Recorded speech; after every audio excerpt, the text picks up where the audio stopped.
best, but I'm okay with it. Sure. Let me, oops. How do you show your pictures? If you hold them up to your camera, I put the person who's holding it up to the spotlight, and Okay. and then I take a screenshot here in a second if I can get my computer to cooperate, and then there we go, and then I. So is that the camera on like on my tablet? I think my camera thing is on the back. No, it's on the front. You probably have a forward-facing camera and a backwards-facing camera. Goes to show how much I know. More than likely, usually, what am I looking for here? Usually, it's a small little dot up in one of the. Oh, I see that. Yeah. Okay. So you just turn it on, because right now your camera's not on. So you turn it on and then hold your piece in front of it. Do you turn it on with the record button or how? No, there should be a little video. Well, it's a camera. Yeah, a little video camera icon on your tablet, maybe in the upper section. You may have to swipe. I see it. Yeah. Okay. Whoops, come on, bigger. Look at this. Oh. Yeah, that's helped quite a bit. I thought so. Yeah. Yeah, I think that's helped quite a bit. I mean, like I said, it's not one of my best by any means, but I'm okay with it, so I didn't bother to redo it. Yeah, it's practice. I think I would push this tree, this second smaller tree on the left.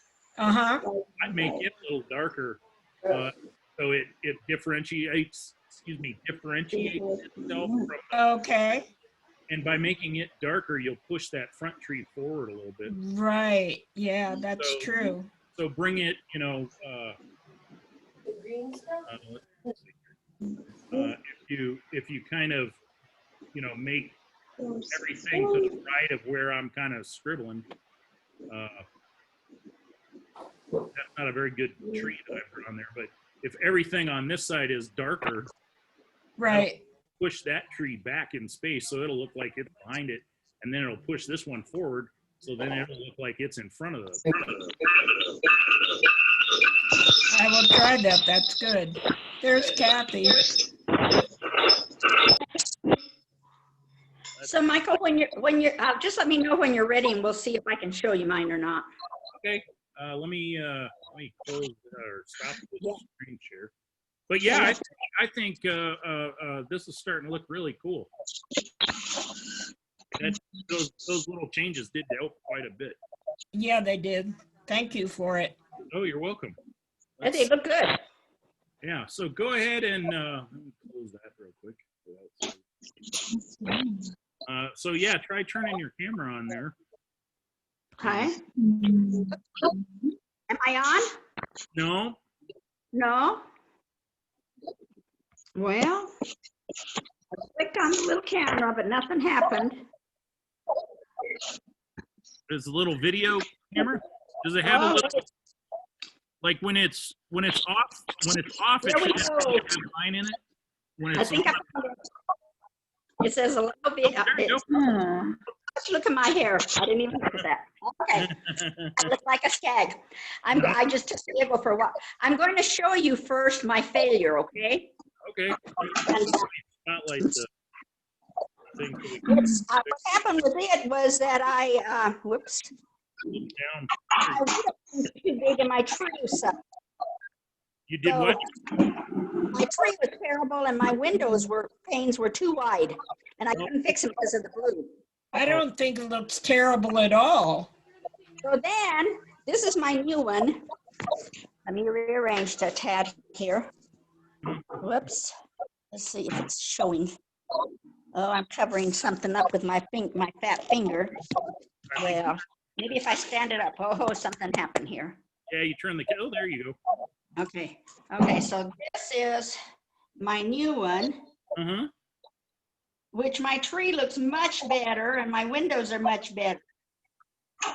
You know, the first one wasn't too bad, but I do like this one. It's looking nice. I like that tree quite a bit, so. Yeah, my trees are coming along finally. Yeah. Taking lessons from my co-classmates. I had envy of Jesse's trees last week. Oh, yeah, yeah. So anyway, I have a lot of work to do yet, but I'm much happier with this one. Yeah, it's looking good. Yeah, on that section, kind of that middle part of the house where the little porch sticks out. Yeah. If you make that slightly darker than that little porch, it'll push that wall back behind it. Okay, I'll work on that. Yeah. Thanks. Oh, you're welcome. Okay, I'll get off now. All right. How do I get off of here? Oh, you can leave it on or you can leave it off. It doesn't matter, but Oh no, I'm not going to stay on. okay. Not the way I look. Said Diego and I went for a walk. Okay. Well, why is it pressing off? what's that? Just hit that little, there you go. You got it. Whoops, something happened here. My whole picture away. Oh, you might have swiped the view or something. Let me see. Whoops. Oh, there's Jesse's iPad. Kathy Gibbs. Let's see who else is. Stop video. That's what I want to do. Okay. Let's see.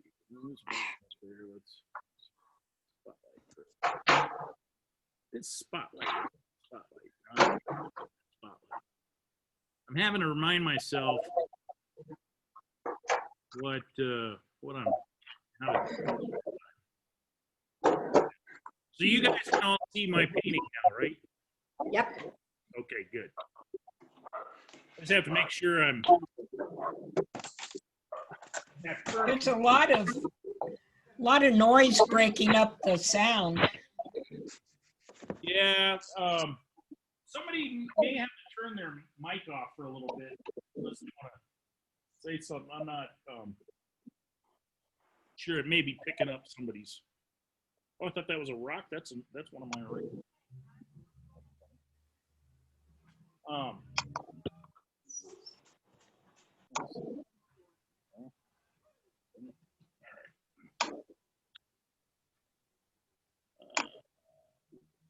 Let's see here.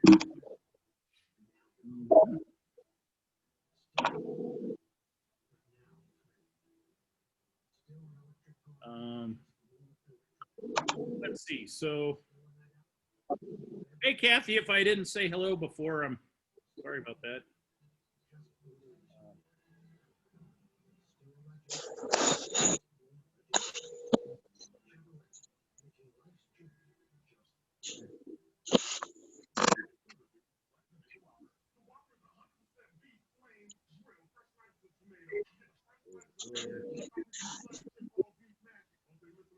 There.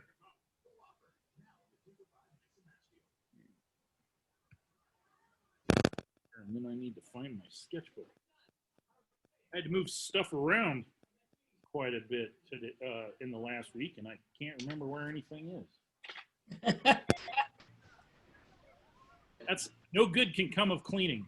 That's my theory. It's the best for you guys, and where it's pretty comfortable for me. Right about there. So let's see. If you want to, because I need to get the stuff. I need to pick up the food. So I'll let you watch this, and you can keep me posted. I'm not dressed or anything. I don't want them to see. Okay. Yep. All right. Oh, wait a minute. Where was I going? Let's see. So Melanie's not going to make it, and I know Tommy's not going to make it. So we're just kind of we're waiting on Jeannie still, right? She hadn't, yeah. So, but we may get going here in a minute. Just to, I'll give her a few more minutes and then we'll get started.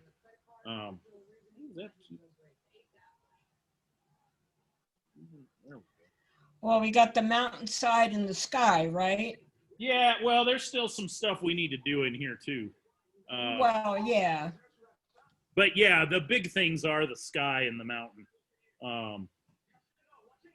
You gave me yours? Yes. Let's see, and then. Yes, I got picked up for dinner. Oh. Oh, I was going to tell you guys Well, I sold why a painting is it today, so mine? that was pretty exciting. I thought you. What? Well, because I can't get in. Sold a painting today. Oh, Sometimes when you get on it, I mean, I can't hear you because somebody else is talking. I sold a painting today. Oh, how exciting. Yeah, so that was kind of an exciting day.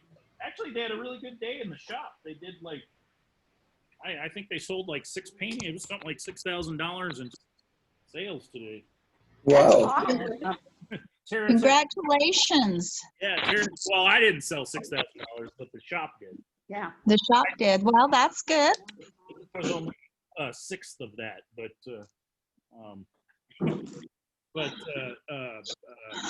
Tara texted her mom and said, "Gosh, when was the last time we had a $6,000 day?" So That's awesome. Well, Christmas is coming. Maybe people are looking for gifts. yeah. Well, the couple that bought my painting, they're moving back to Pennsylvania, and they wanted to take something that kind of reminded them of here. Oh, cool. You have some really cool pictures.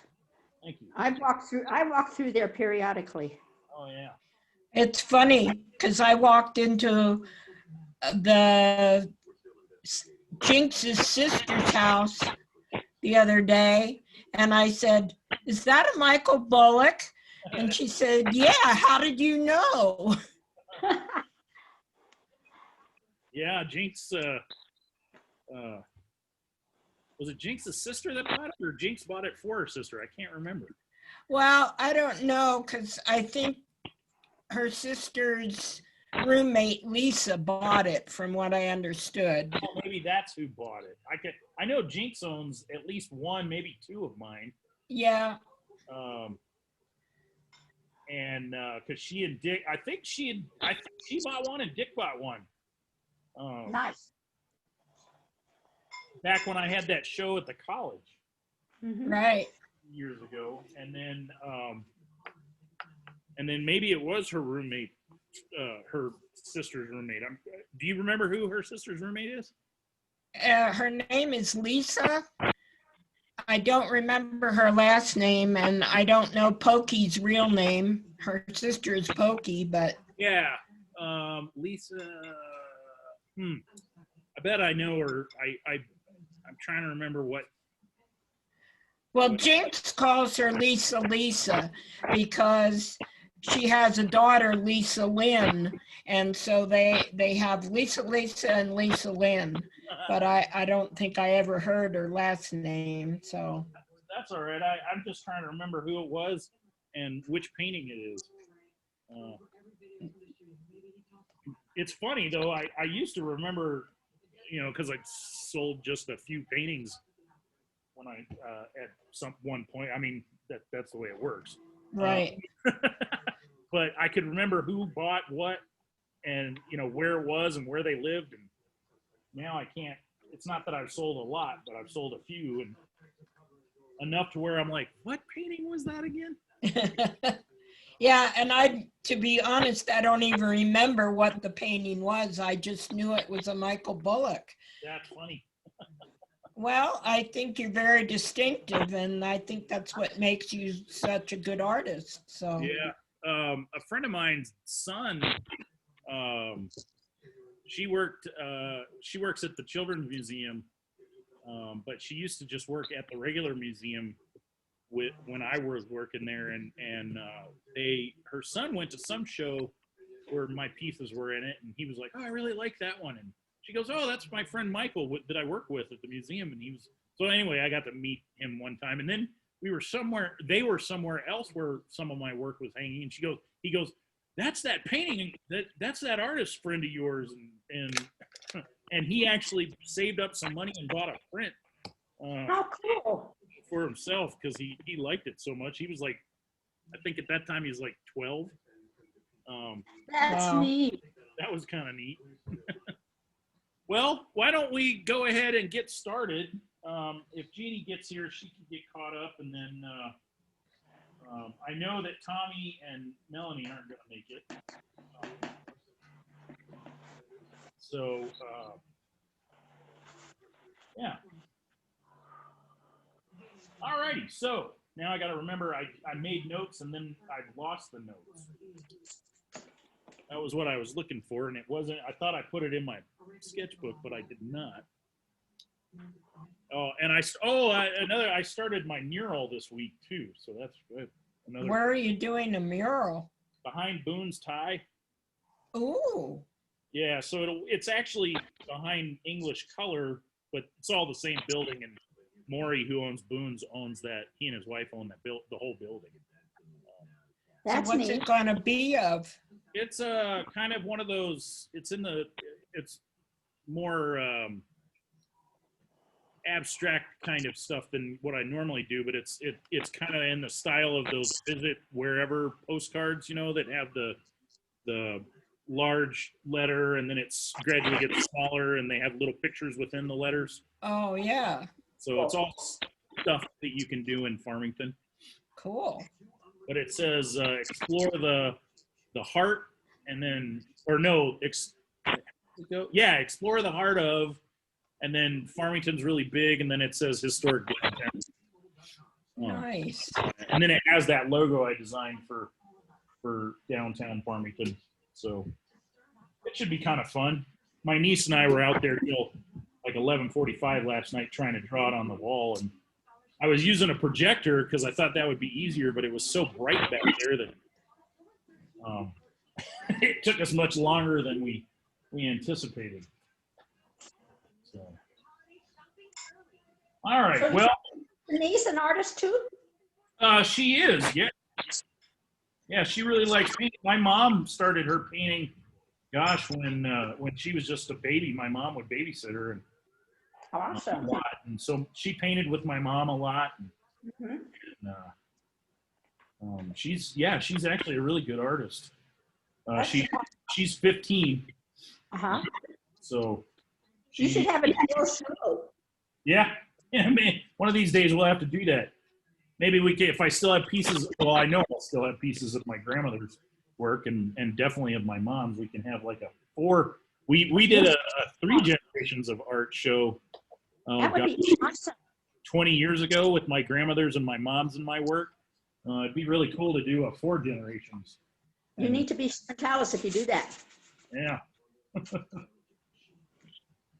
So let's see, where are so let's sort of finish up some of the stuff we're going to do in here. Part of what I need to do is differentiate between like this building and these bushes here.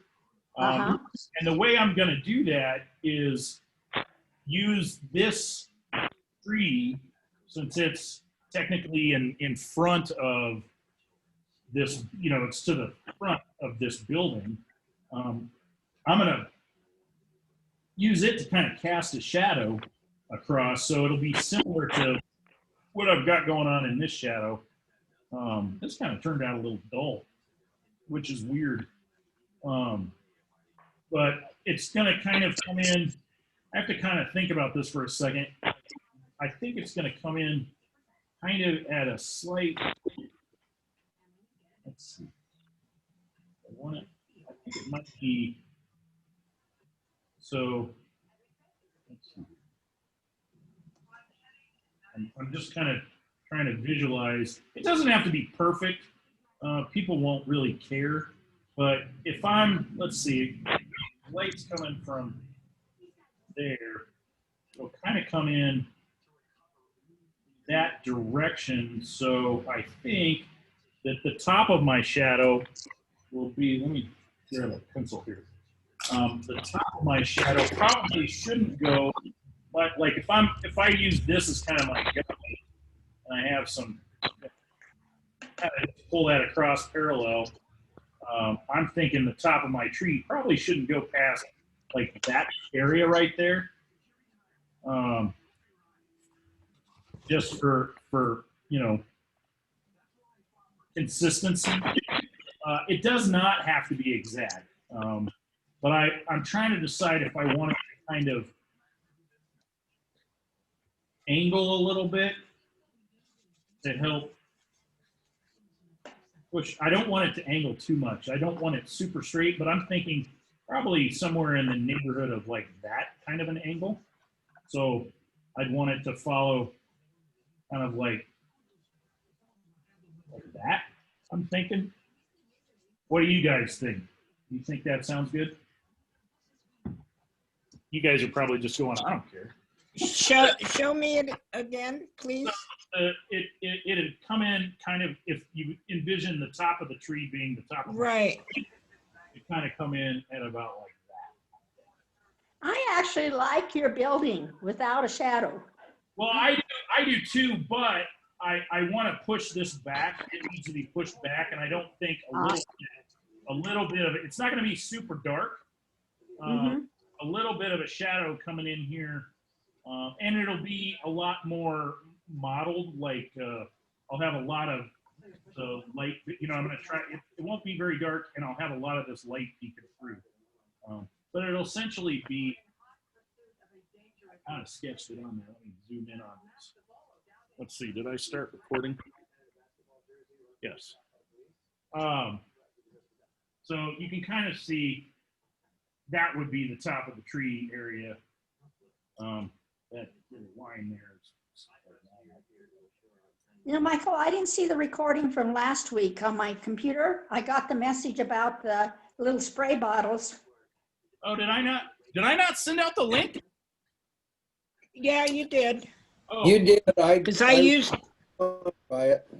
Oh, okay. I used it to paint today, so it's there. Oh, I'll okay. have to look again. I'll resend it to Linda just to be on the safe. Because I thought I sent it out because I sent all the previous ones that are up. Yeah, I have all the other ones, but Well, again, no, I sent them again. I keep sending, like, I just keep adding to it so that all the other ones are also there, so they're all in one place for you. again, I'm not the greatest computer person. That's okay. So, Could you also send the link to the spray bottles? Again? yeah, Hey, Mike, for sure. Michael, Yeah. I think maybe you need to send Jeannie, because she said, are we not having class tonight? So she may not have the right link. Oh, I'll send it to her really quickly. You want to text her and tell her I'm sending it again? Yeah, I will. Oh, I see. I've got her email. Okay. So I'll just reply. She probably thought, oh, she sent me like 3 emails, darn it. The minute I turn away from the computer, let's see, where am I doing? Reply. Oops, that's reply. Oh, Okay. mail, darn it. This card. What am I looking for? Reply. There we go.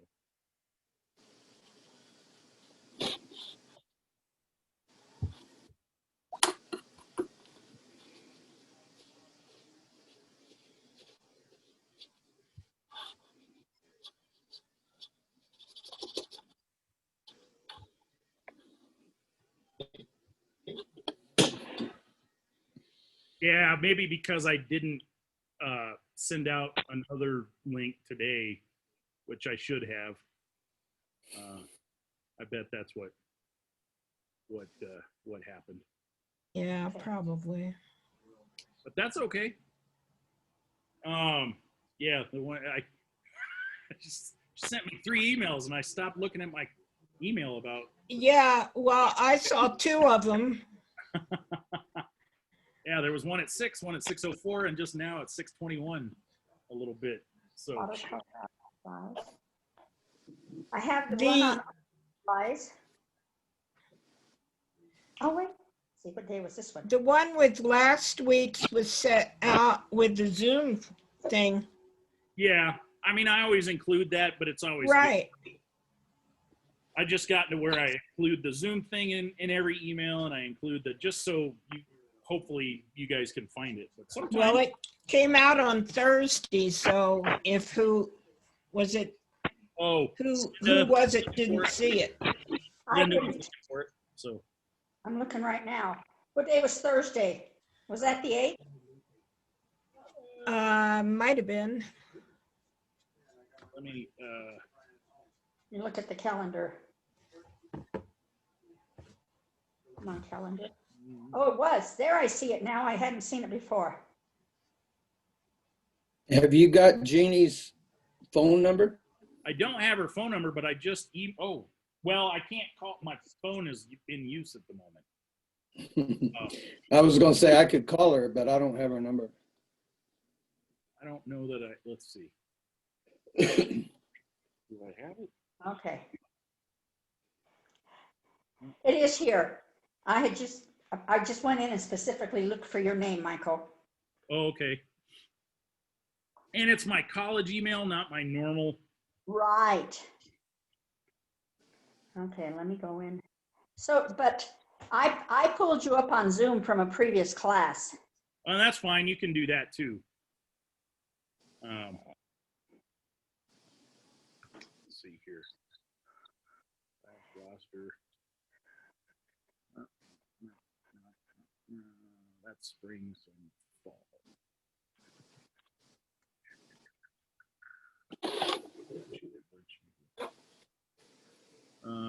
It's 402-6449. 402-6449. Yeah. Okay, I'll give her a call. Okay.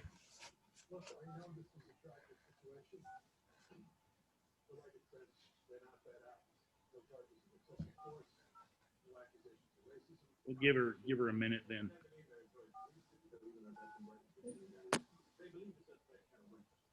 We'll go ahead and get started. Okay. Oh, good.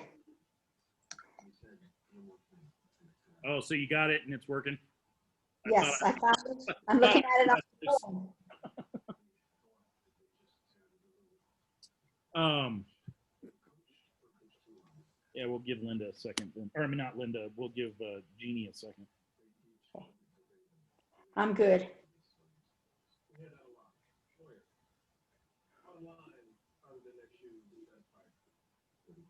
Oh, Jeannie, you're on?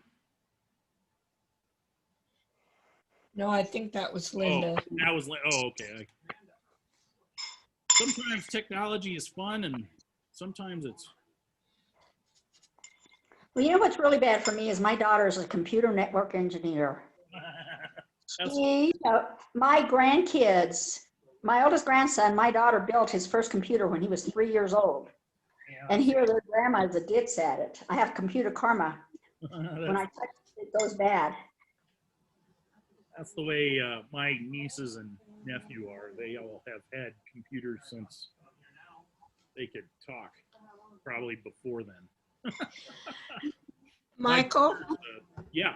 while we're waiting for Jeannie, I have a commission, I guess you might call it. So Kelly wants me to do a friend's dog, and I have a photograph and I've enlarged it, but I can't lighten it. And what computer program could I put a picture into, a photograph into, and then work with? I use Photoshop. Okay. Do a demo of Photoshop or Photoshop Elements. Photoshop Elements would work. Photoshop Element? Mm-hmm. It's okay. Yeah, and you can actually buy that outright for like $99 if you want. I don't have $99. Yeah, but there's also a free version called like it's Photoshop GIMP or something like that. It's not quite the same as Photoshop, but it's close enough. Michael, Well, yeah. Jeannie said she tried to get on and she hasn't been able to get on. What should she do, or do you have a link for her? Well, she should be able to. There's plenty of room. There's no limit on how many people can log in. Did she see his new link, Jesse? She says she didn't. She says she didn't get the email, so she doesn't have a link to click on. Oh yeah, I just sent her one like about 5 minutes ago. Okay, he just sent a new one about 5 minutes ago. Why don't you look and see if you can. I clicked in on the one he had sent us before class last week, and I got in. Mm-hmm.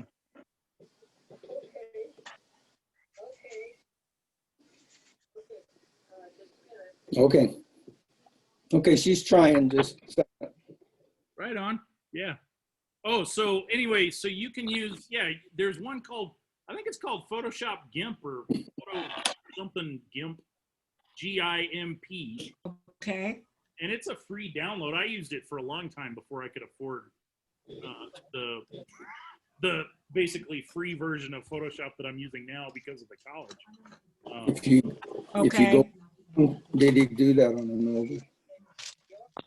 You know, Michael, they used to, at the bookstore, if you were a student, you could get the software there at a discounted price. Do they still do that? You can't do it through the bookstore anymore because Adobe makes you subscribe to get the software, so it's a monthly fee. But you can get, if you're a student at the college, you can like Farnsworth's not here tonight. You can get it for a discount. Michael, I think it's like $20 a month. Yeah. She said she got that link or the message from you that yes, we are meeting. Here's the link, but she said there wasn't any link. Oh, really? Did I not? All right, let me try it one more time. I'll send it to her right again. He's going to send it again right now. Sorry about that. I don't know. Well, apparently. I don't have a number at my house anymore. I don't have a number at my house anymore. 505-320-5714. Okay. So I just sent it to her again. Okay, well, he's probably with the link. in it, so you should get it now. Yeah, I forgot to copy it in there. Okay. All right. All right. We'll see you in a minute. Bye-bye. Okay, she got it. She's going to try. Awesome. I can't believe I didn't actually copy it. Attach it. Ugh. So annoying when I do stuff like that. She said we're trying to distract you. Sad because she was wanting to paint. Oh, yeah. Hey, I'm here. Yay, all right. It was so sad out there swinging my husband, telling me how sad I was. That's all right. Yeah. I'm glad you made it. Okay.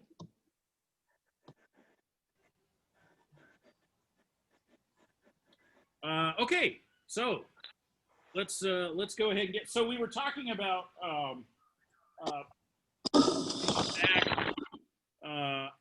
I want this to not be the same value as these. So I want to push this.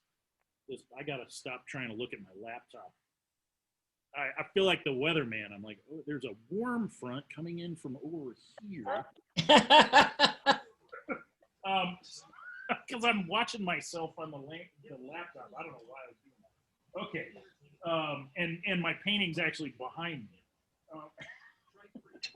So to do that, I want to have, because this tree in my mind, for my particular painting, now y'all's may be slightly different, but mine is in front of this building. I want a shadow to come in here, and I was trying to figure out, based on where I have this shadow painted, where the top of that, if I come over with that same kind of angle and figure out where the top of that tree is, I come in and I know that somewhere in this neck of the woods is where that tree would come in. So I'm going to paint kind of a slightly angled shadow of this tree. And it doesn't have to be exactly like that one. It's just going to kind of somewhat look like that. So I don't want it any darker than this shadow over here. I do need to like get rid of this line in the middle. I don't know if y'all can see the double line there, but I'm not going to worry about it. So I don't want it any darker than this shadow here, or even like this little shadow down in here. So I'm going to pick some colors that are similar. And I think I'm going to start off with kind of like I did up here with kind of a that quinacridone magenta. And so I'm just going to re-wet my puddle that I have. But I'm also going to use probably some peacock blue in there. So I'm going to just get these puddles wet here. Maybe a little of that Hooker's green mixed with royal blue that's just a little bit darker green, kind of blue-green. I may even drop in some opera because I know that I'm pretty sure I dropped in some on top of that just to kind of displace some of that. Yes, you did. Yeah. So I am going to start with, and it's mostly water. I just have my number 6 brush. It's mostly water in there, but just a little bit of paint. And I can always, in fact, I'm going to grab myself a Kleenex, which is very, I can always use a Kleenex, or I could even come in with the rag, which is probably a little more environmentally friendly. And if I get a little too much, I can blot it. So I'm going to just come in here and think about a little bit of a shadow. I don't even have to fill in all the gaps. You see how I'm leaving a lot of the building color showing through. Let's see, I think here. And then I'm going to come in with a little peacock blue. And I want that to kind of run together a little bit. And the shadow will kind of come in here maybe. It's definitely going to be over this stuff. Maybe here's where I switch to a little of the Hooker's green blue mix. It looks like it's darker than it is, but because that Hooker's green is so dark and the royal blue is so dark, but if I just add a little bit more water, that'll help. Let's go in with a little, just, what was I going to use? I think I'm going to go back in with this peacock blue just down here. The reason I switched is because I had so much peacock blue in that window frame.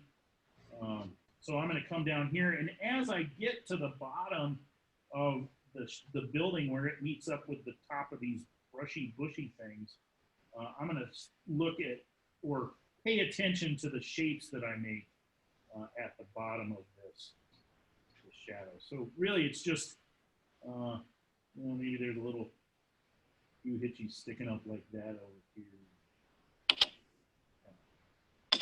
And then before that dries too much, because I think it's already done, I drop in a little more water, and I think I am going to drop in a little opera.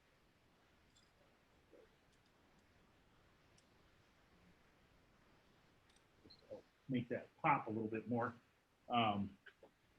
and warm up the top of that shadow. Let's see if I can get it to run down into the rest of this. But you can see, while I did cover a lot of stuff, I got a bit too much water here, so I can go in and kind of pick some of that up. A lot of this is actually going to get really dark because the windows are so dark in this building, because it's, they're small and it's a thick, adobe wall, and so these are all going to be fairly dark windows. But you can see it's just a little shadow and it helps push. It helps start to push this section of the building back. If I squint at it, let's see if I like that. Yeah, I think that's okay. I think that's working. So you know, not super detailed. It's a little bit of a shadow there. Let's see. While I'm thinking about it, also, I remember I made a note. This is one of the notes I made that I needed to kind of bring the rest of this building over here. So I'm just going to really quickly plop in some orange back in there.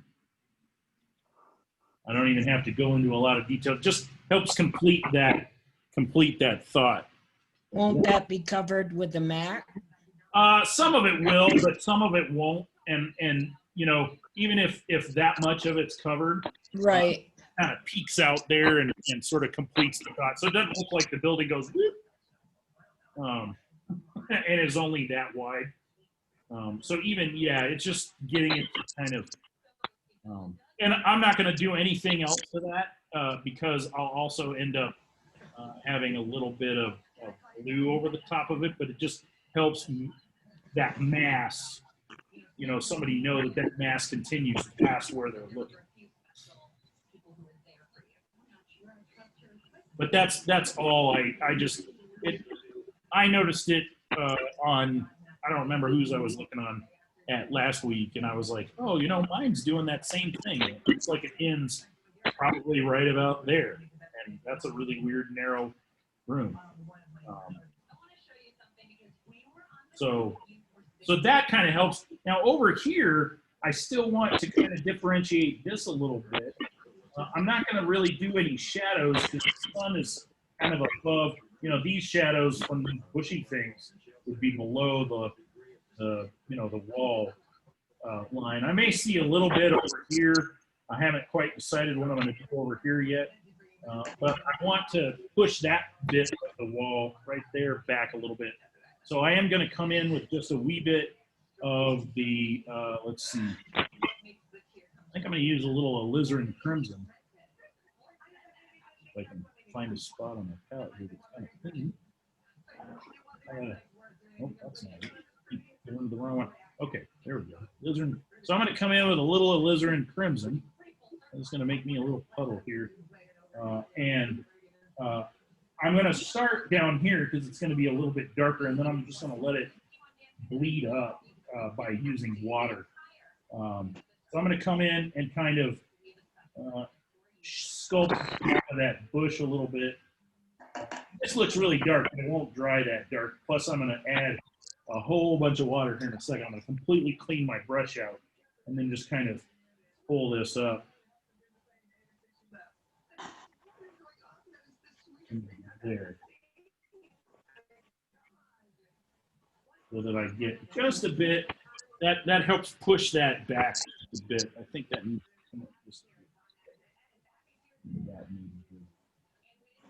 maybe I'll add a little of this to this. That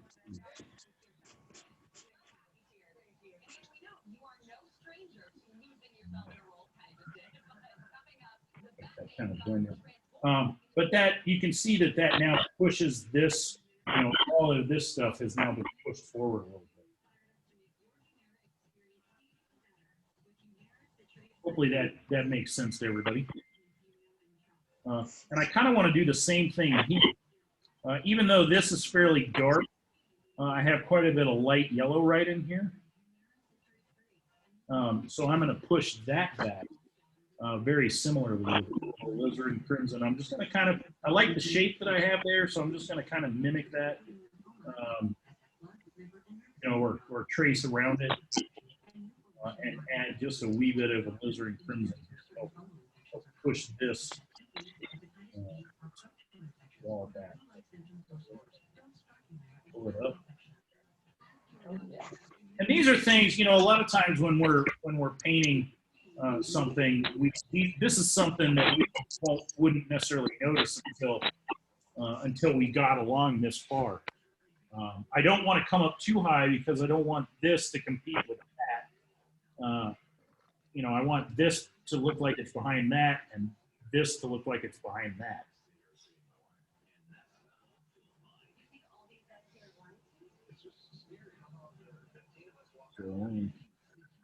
So I do want this to kind of come up a little bit more, and then a little bit of water. What I can do is just pull water up in here, and then I won't get any weird shape that I maybe don't want yet, or right there. And then, but yeah, so that you can see that helps push that back as well. And I'm kind of thinking, because the sun is high enough up here, that most of the shadows from this stuff would actually be on the ground. It probably wouldn't be on this wall. So I think I'm going to come in with that same alizarin crimson and kind of do some similar things down here. I've already done a little bit, but I think it needs a little bit more. I don't want to go darker than that shadow, but and by using alizarin crimson, I shouldn't have that problem. Why? Because it's opaque? No, alizarin crimson isn't that dark. It's not that dark. Like this is permanent. It's quinacridone magenta and green, and on the like if you looked at this with a ruby beholder, in fact, I could maybe. I wonder if I can mimic that.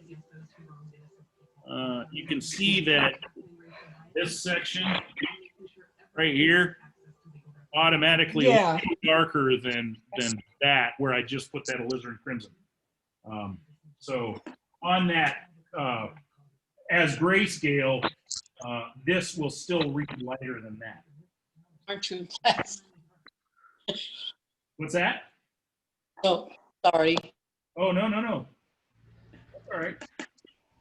So I went, because I'm using this alizarin crimson, which has got a different, it won't, plus even, I mean, look, I don't even have, you know, even painting it next to it, you can tell there's quite a bit. So pull that up into there. And that just helps push that whole section back, and helps push the foreground forward. Yeah, I'm pretty happy with that. I think this might need just a bit more. Let's see, that's the wrong. That was the wrong. That was quinacridone magenta or violet. It looks very similar, but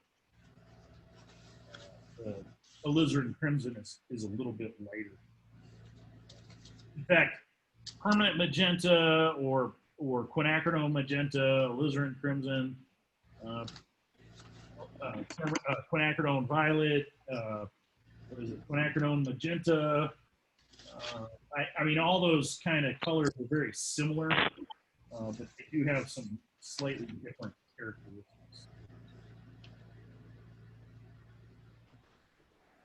But they're very similar and kind of can work a little bit interchangeably. Yeah, that helped, I think. I don't know if that may be a bit too.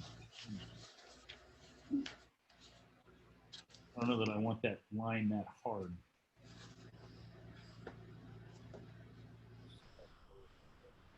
There we go. So let me dry that real quick and see how that turns out. What are you barking at, B-Dog?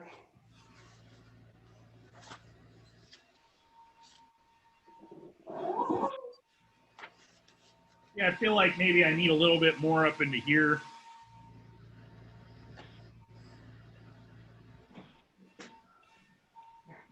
Because it's almost looking like a wide line right there. So I could come in and add just a bit more. And if I go over into the dark, it's okay. It's not going to hurt anything. So yeah, just pulling that up a little bit more. I hope that.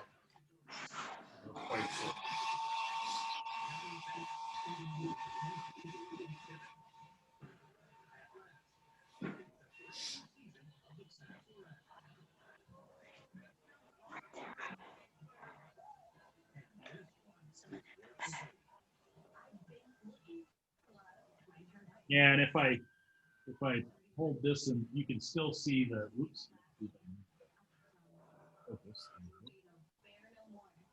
You can still see that, you know, that shadow of the tree is still there, but that's quite a bit lighter. You know, that shadow's still there. This stuff's still there. So the value changes are still there without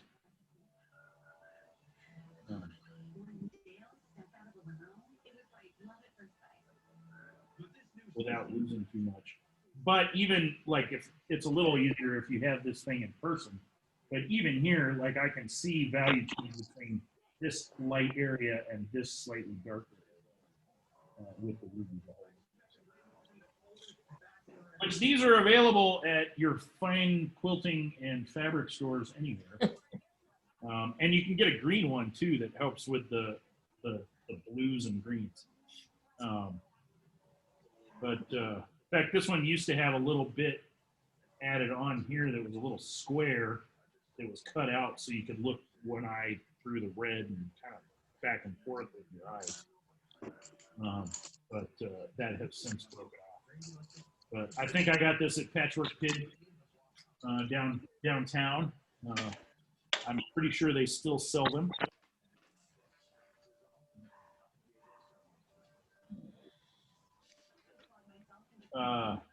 Okay, so let's go ahead. I'm going to go ahead, I think, at this point and kind of darken in these windows. And I'm not going to, I mean, I think I'm just going to use like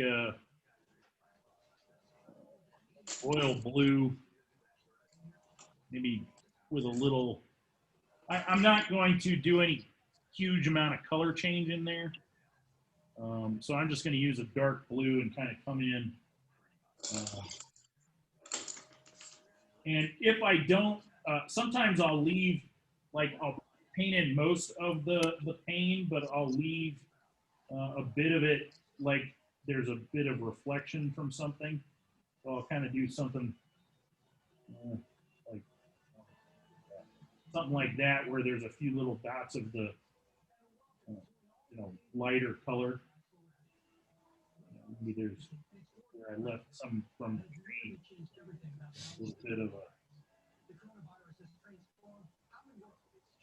light visible reflecting kind of thing. It just makes it look a little more interesting than just a solid. Could you zoom in on that when you're done? Because you can't see it with your hand. Oh yeah, my hand's kind of in the way. Let me just, so you can kind of see I've painted, you know, most of it, but I've left quite a bit of little in there. And what color are you using? I'm using royal blue, and I think I may have picked up a little of there might be just a hint of the quinacridone magenta indigo mix that kind of got in there, so it's a little bit darker than royal blue. But any kind of a dark blue, magenta, you know, kind of just a dark mix. If you don't have a super dark blue, you can mix in a little violet and a little green, like Hooker's green, and that'll make it a darker color. So I'm going to do the same over here. Come in, and this will help start to define this window, which kind of got washed out. Jeez, it's about time.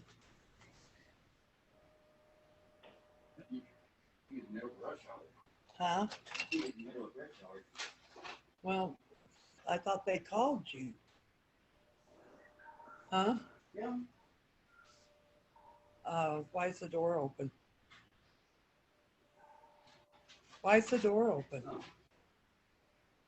So just kind of painting in those panes, not too worried about them being exact squares or whatever.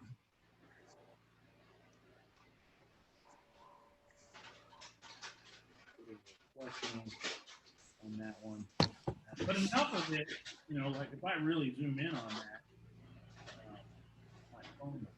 No, it's just good. You can see that I didn't really fill that in. Let's see.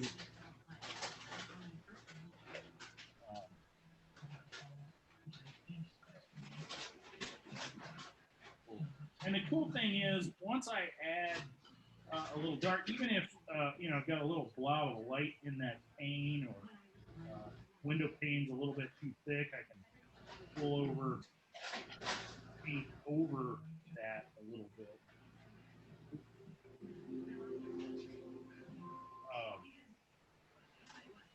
So how is the class going? Oh, it's going pretty good. They doing this house that he was, I guess, finishing it. Yeah. He's doing some, he's still working on it. You want to take her thing back?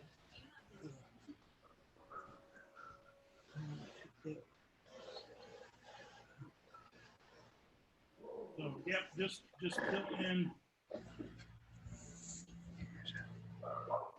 And so, you know, it depends on what I'm doing. Like I've done I have a painting where I did a lot more reflection in the windows. That's because the window was kind of the focal point of the piece. Everything kind of led to that.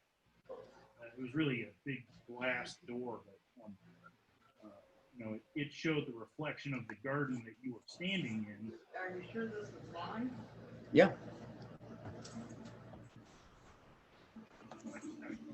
That shape up.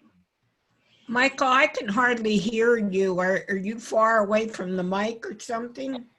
You know, I may not be talking loud enough. I'm not that far away, but Okay. I bet I'm not talking. I'm probably not talking loud enough. I forget if I. But you can see I kind of straightened that up there a little bit by painting over a bit that's all jaggedy. Kind of clean up this edge here of this, well, the background of this.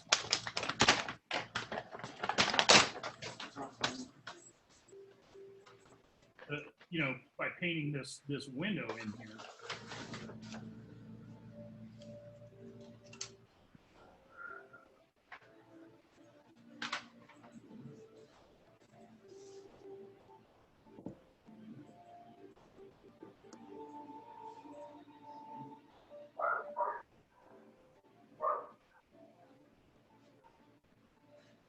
But yeah, so I'll zoom back out a little bit so you can kind of see the overall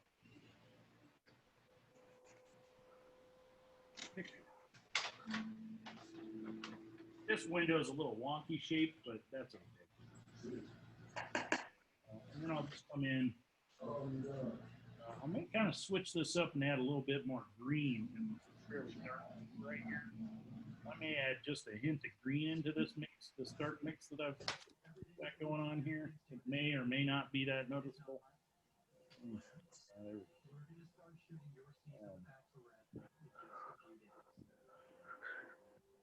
It's a little hard to tell, but I did add green. Once it dries.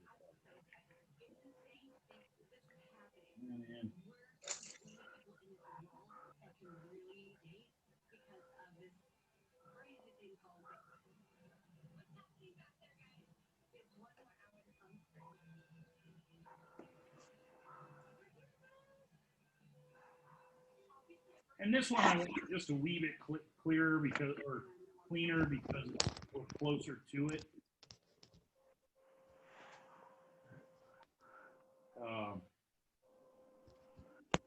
So I I do, you know, it's going to be a little more detailed, but. And if the tree blends into it a little bit, that's okay too. It's not the end of the world. We get a little bit of a lost edge, and that's a good thing.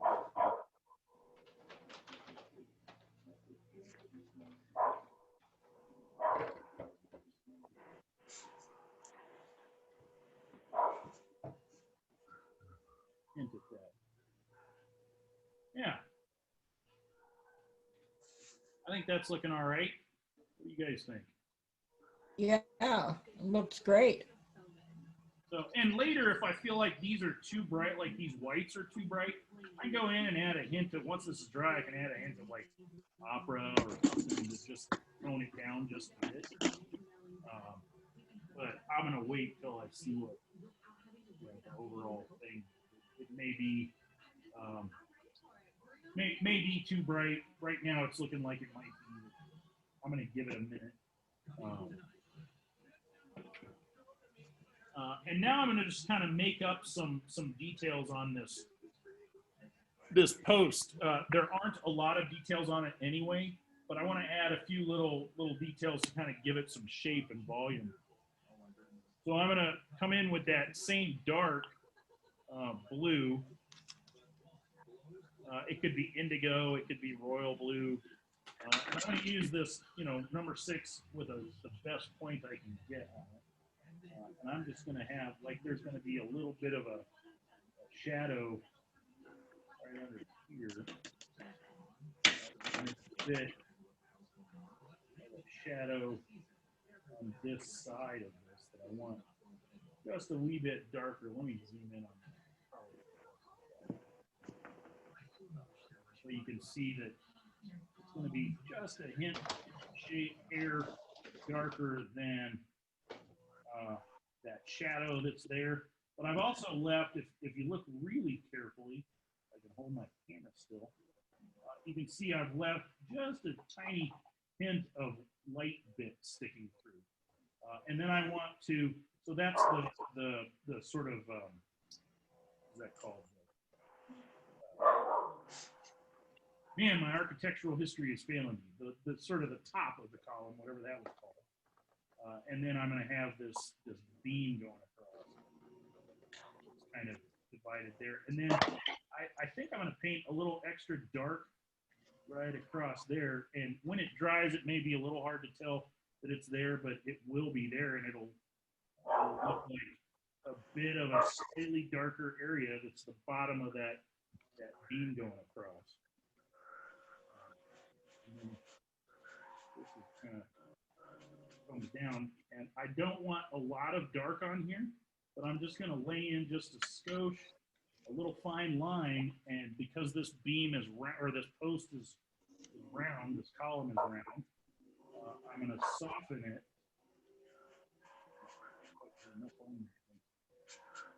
I'm going to soften it once I get it put on here, so that it gives a little volume. So I'm going to soften it and kind of pull it around. Very similar to like a tree, but in this case, it's a little smoother than a tree. So we're just going to kind of soften it. Very similar to how we added this little tiny kind of curved edge right there. What? Yeah. So yes, that it did. just gives it a little bit of volume. Quite a few of them. And I think that's, you know, it doesn't need a lot, just a little bit. Just helps define that a little bit more. You know, if we wanted to get real fancy, we could have done some different things with it, or we could have made it square. If you wanted to make it square, then you just continue this dark, you know, down in a straight line, wide straight line down there, and that'd make a square post. Just a minute.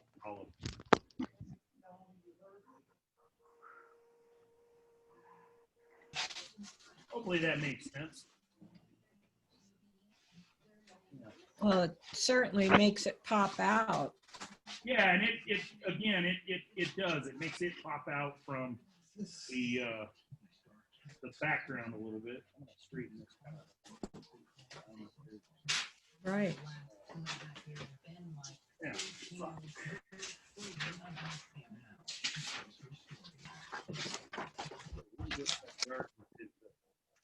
Kind of run, kind of flow around that. But yeah, now that starts to add depth to this, as that starts to read like it's back in there. I don't know that I need to do a lot to this, but I do kind of want to clean up this kind of very dull looking window frame. So I'm going to come in with that same dark color that I mixed up, and I'm just going to add a few shadows. Maybe there's a wee bit of a shadow underneath the windowsill here.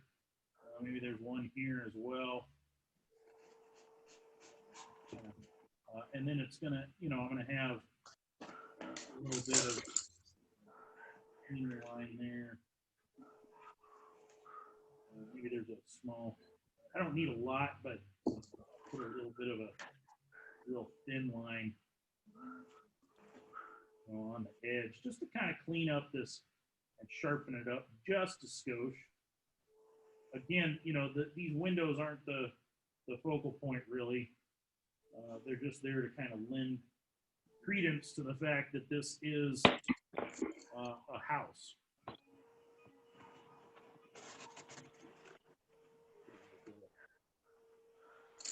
So just sharpen that up just a skosh.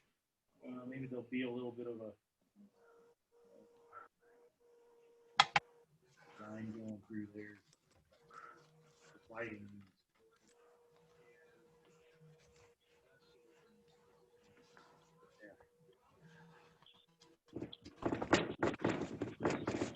Just to add a little more volume to that. I don't know if you can see that real well. I added just a skosh. I didn't really mess with it.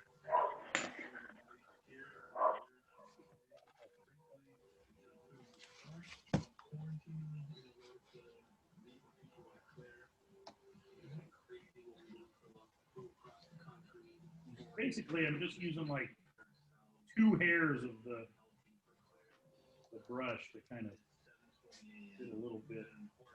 I do want to sort of get that to be a little more defined as well.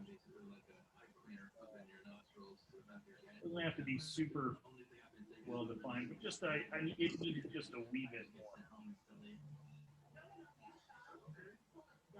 I think that's starting to look pretty good. Even this up here could maybe use just a hair more. Now that I've added that, I waited till I did all this other stuff so that I could see if it really needed it. And I think it does just need a little bit of a hair thin there. Just as thin as you could make it. Maybe even I'm still losing your voice.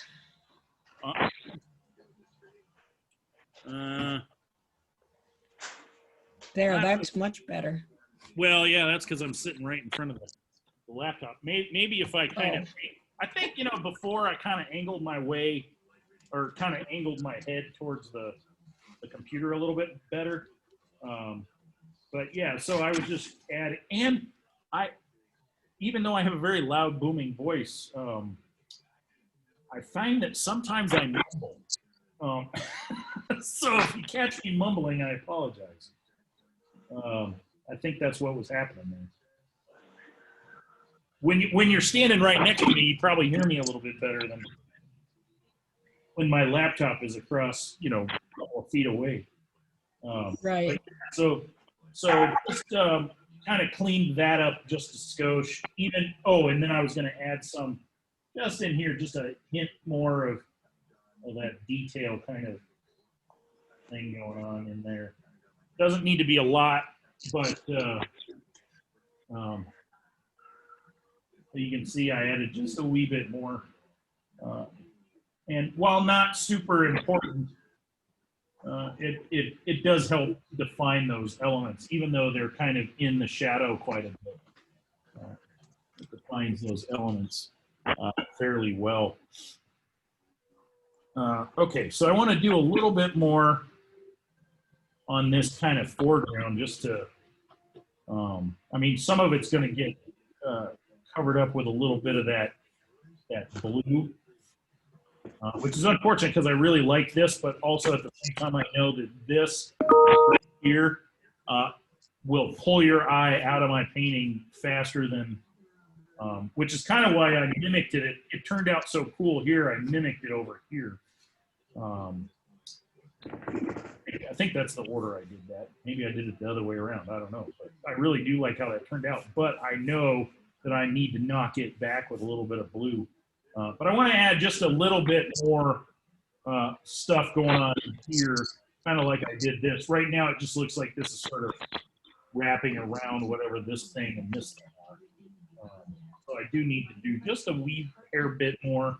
I'm going to continue with this. I have kind of a purple seed, you know, like a, well, it's actually got a little green in it too, but it's kind of a, I don't think there is such a color as sage purple, but that's kind of how it feels, that kind of sagey purple, green, whatever. So I have a wee bit of that,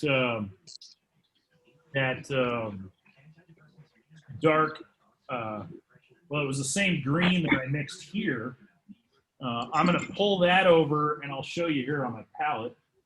I'm going to pull, so I've got it here, and I pulled it over into this kind of purpley mix here. So it's got some green in it, but it also has a fair amount of that purple. So that's kind of what I'm doing. And I want a little bit of that, and I'm going to come in and kind of add some more darks like I did here. I've got some good mid-tones, but you know, I feel like it needs a few darks. So I'm just going to kind of add those by using not only the tip of my brush, but also the flat of my brush. So if you think of my finger as the paper, I'm, you know, coming in at kind of that kind of an angle, and using and really flattening out my brush quite a bit. And then going, so, you know, I'll flatten it out, and then pick it up and use just the tip of the brush, just to get these kind of randomy shapes. Sometimes you can even kind of come in and pretend you're doing calligraphy, which is kind of interesting. Shapes like that almost look like writing, but aren't. And come in and fill those in.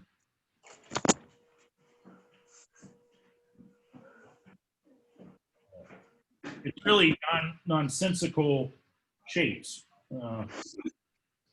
just to give this bush a little bit more volume. Then I'll just kind of come down here and a little fill with the side of my brush.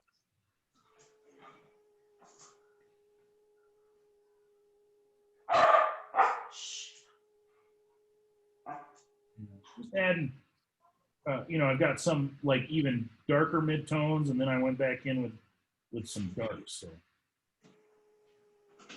just to kind of break up that shape. It just felt like it was too big a shape and too consistent. So I just wanted to add a little bit. And again, that doesn't have to be detailed. You know, I don't have to go in and paint every little line and, you know, of you know, twig and thing like that. Or things like that. It's just some kind of abstract scribbly stuff that lends a little bit of volume to this, you know, this painting, or I mean this bushy shape.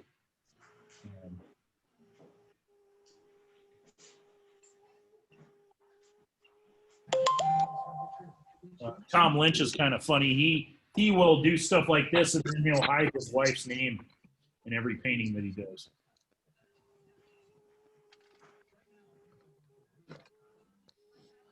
Let's see, and I'm going to add. So I added a little bit more green because this is a little more on the green side. So I kind of pulled that back over into, I'll show you again on my palette. I kind of pulled it back over into the green. So now I have more green than purple. So basically I just pushed that over into that, you know, I pushed this gray purple over into this gray green, so it's a little more green. And that gray green was Hooker's green, quinacridone violet, and a wee bit of royal blue to get there. And then, you know, by adding just a bit more of the gray purple, it while it's green, it's like a slightly darker version of itself and slightly grayer. So it's gonna kind of add some swirly shapes right in here. And then I really do kind of feel like this kind of yucca plant looking thing needs some more dark. So I'm gonna pull in a dark right there. Can you all see that one? I don't know that you can see that.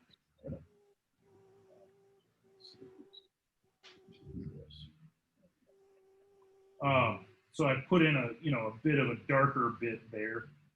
Maybe there's dark right in there. That comes up. Some up in here. So just breaking this shape up just a little bit more.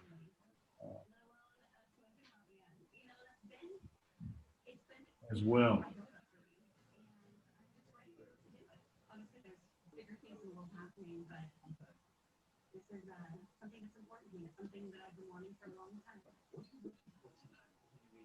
Yeah, just to make it look a little more spiky. And there's a bit that comes up back there that's all dark, just to add a little more volume.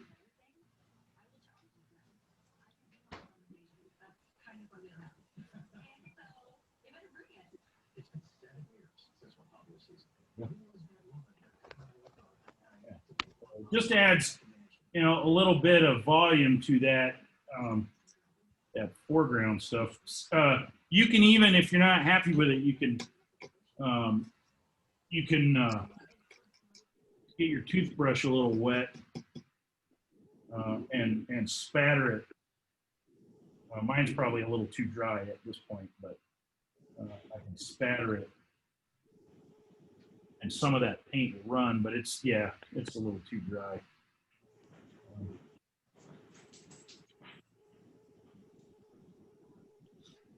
I waited a little too long for that. But since it is kind of dry, I can actually, now that I have little water droplets on there, I can come in and lift some of that back up, and you can see how that created, you can see all those little white things within the dark. Those are all where those water droplets picked up.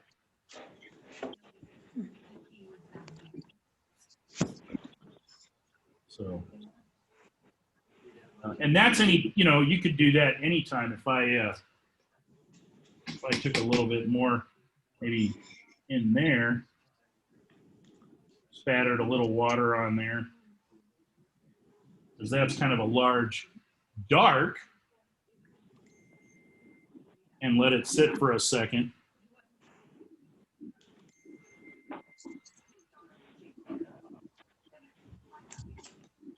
And sort of it'll sit and soften that paint, and I'll blot it up.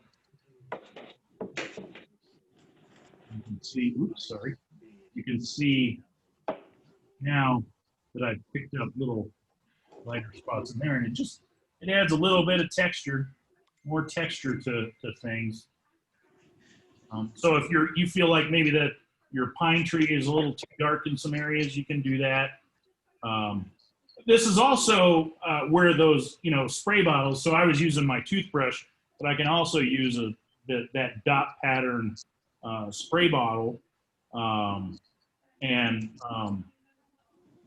do it over here on this one, I think. I can spritz a little of that on there. It just makes slightly bigger blobs of water. But the cool thing about this is, versus a normal spray bottle, is to get anything to come out, I barely have to push that down. You know, it's almost just a, I don't know if you can see the water coming out, but it's just a barely kind of pushing it. That should be soft enough to lighten some of that. Yeah. You can see where I lifted some of that back up. So either way, if you have the dot bottles, that's a really fun and a little bit easier than the. As far as I'm concerned, it's a little easier to get control with the bottle because obviously you're aiming it, whereas with the toothbrush you're kind of spattering it and hoping it lands in the spot you want. Cool thing is you can just plop a little more paint on if it doesn't work quite right with the toothbrush. So I think at this point in the painting, before I get too much bogged down in any more details, I'm going to go ahead and do the and the sky.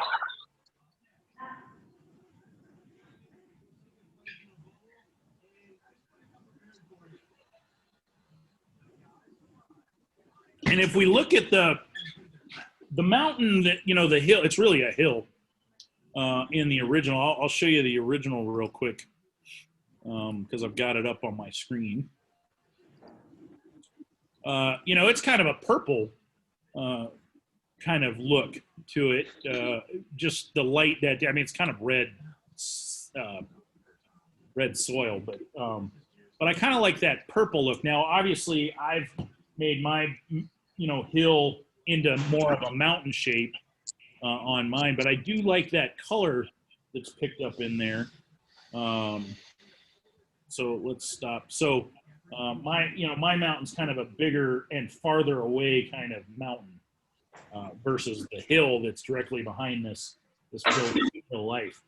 But like I said, I like that kind of that color, how it sort of will help pop against the house. Excuse me, I'm really tired. I didn't fall asleep till 4:30 last night, or I should say this morning. So I'm going to, I think for that, take a little bit of that. Here, I'll show you again what I'm doing here. I have that kind of purpley gray color there, and I picked up some of the alizarin crimson in there. But I'm going to grab just a bit of the quinacridone violet, which actually that turned into more than a bit, but that's okay. And if I pull in some of this dark green that I mixed next to it, you can see how I gray that down just a bit, but it's still brighter than that purple that I was using in the front, in that front bushy thing. So I've got this kind of nice, maybe I'll pull a little more of that alizarin crimson over in there and see what that does. Yeah, so it's a little brighter, but it's kind of grayed down. It's not quite as vibrant, say, as quinacridone violet is. I can tell I need to wash my brush because I got a little fleck of paint stuck in there. So, Michael, I think yeah. we see her again. Oh, sure. Can we mix it? Yeah, so it's kind of, I took a little quinacridone violet and mixed it. In fact, I can do it again. Put a little of that in, and then I just pulled some of this, oops, let me get that angle right. I just pulled some of this gray-green over into it. And it grayed it down just a hint, but it's still quite violet colored. And then I actually, I got a little of that quinacridone, permanent alizarin crimson in there too. It's just kind of a nice purple. that's slightly grayer than, say, a normal, you know, like purple would be. Did that help? Thank you. Oh, you're very welcome. Well, I kind of moved this forward so that I could rest my hand against it when I was holding the phone. So let me get that kind of centered again. So, you know, there's not a lot of the mountain that's over here, but again, I don't want it to seem like it ends right behind the tree there. So I'm just going to put a little bit down into that little spot right there. It's not that important that totally be there, but then I'll come in. I think it kind of comes in like that. I can barely make out my pencil line, which is okay. And I'm just going to kind of paint around this tree, that pine tree, for a second. And I'm just using the corner of my flat brush. But if you feel like that might be a little bit too much, just use your round brush. Use, you know, like your number 8 round brush for this.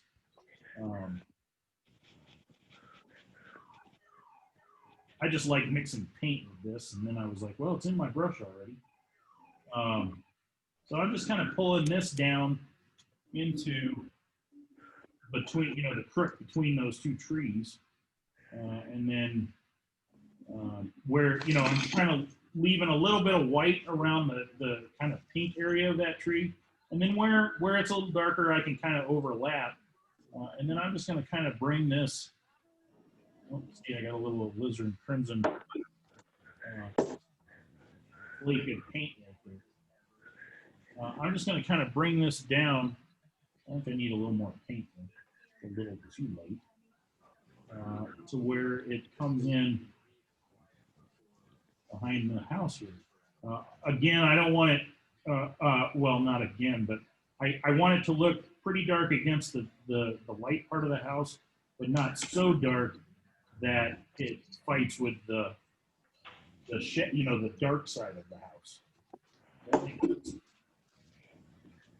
I want enough contrast between both the light stuff that's in front and the dark stuff that's in front. Bring that in. You're going to the dark side. Right. So you can see that's just kind of this kind of, you know, I mean, if I was doing more of that hill, like that, if I was painting that hill, I would look at doing a bunch more detail, but you know, the interest is kind of right here. This is just going to kind of lead you into that. That's the way I look at it. So I think that's pretty good for that. In fact, I do think, you know, I put a little in that corner, but I think I need to actually bring it back. That's mostly water.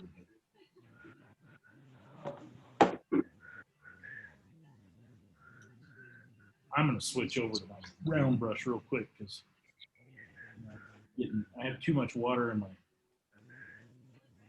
my flat brush, and I can just kind of fix that the way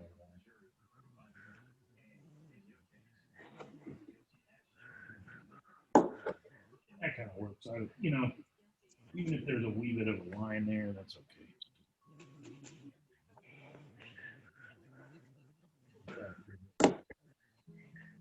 Sometimes it's fun to go back in and add a little dark in some areas so like a little texture.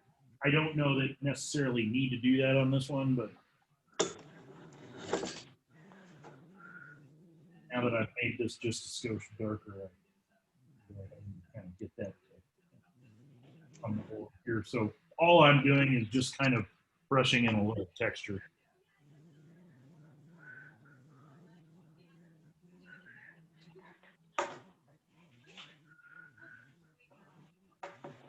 That the mountain is semi-dry, so it's doing some funky patterns, and that's okay.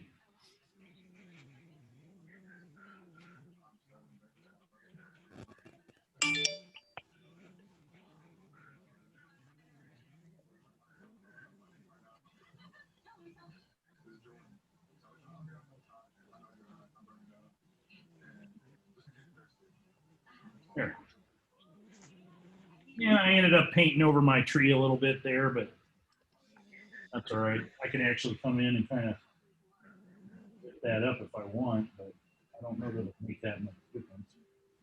The fact that it kind of loses itself in the hill doesn't bother me that much. Some of that excess water. Yeah, I think that's going to work out pretty good. And it starts to push, before with the bright of the white paper, it was hard to tell what was going on. So it pushes that background back and pulls the background back and pushes the house forward. And subsequently, everything in front of the house comes forward a little bit. So you get some more space.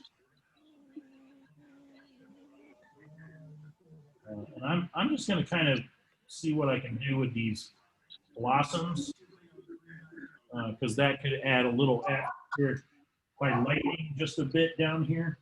I could add a little atmospheric perspective to it. So see what happens. Sometimes that kind of looks haze or atmosphere.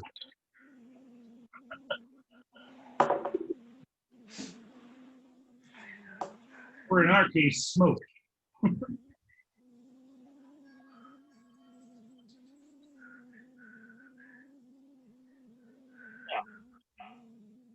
That works. All right, I'm going to dry that real quick before I decide to keep dinking with it and mess it up.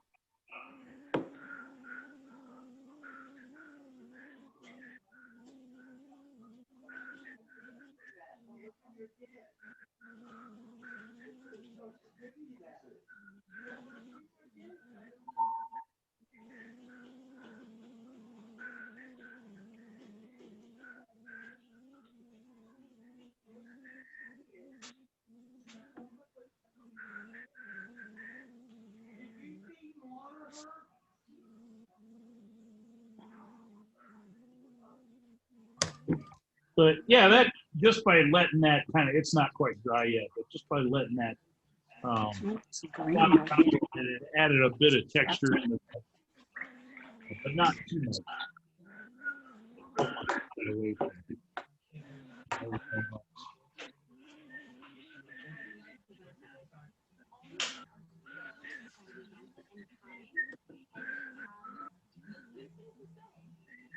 Oh.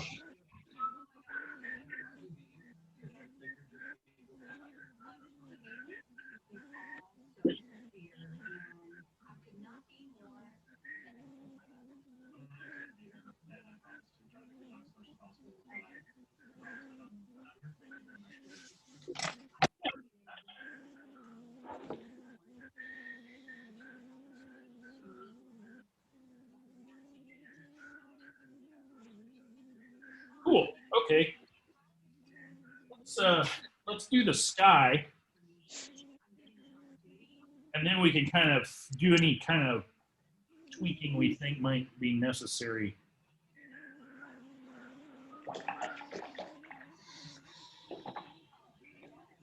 In the foreground, but I think we're at a point now where we can add that sky in and be relatively sure that whatever we do will. Well, you know what? I'm gonna fix this really quick because that's bugging me. It's drawing my eye away. I just kind of double line here. I think just by adding a bit more color in there.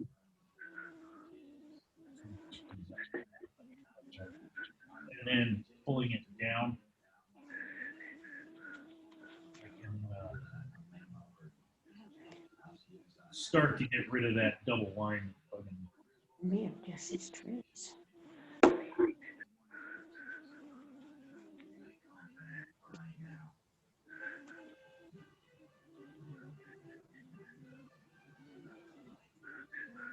And even if it's not totally gone, I can just by hiding it a little bit better, I'll live with it.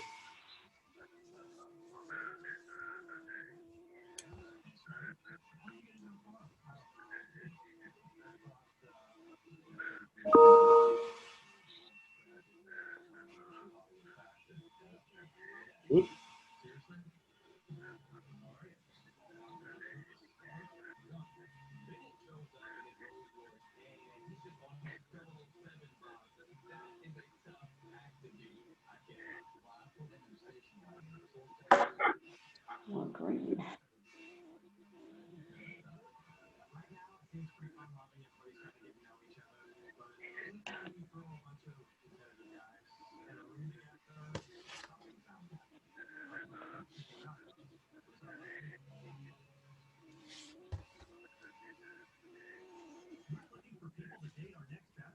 Hey.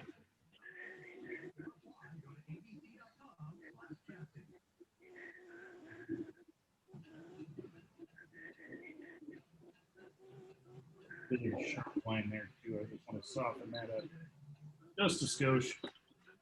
All right. Let's. A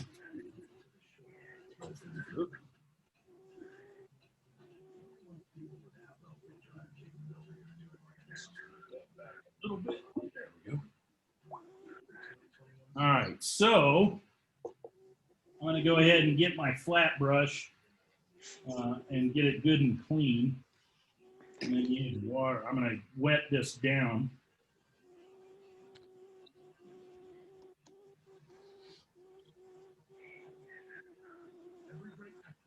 And I'm going to kind of move my way carefully around these trees. But if I get a little bleed, you can kind of see it bleeding there.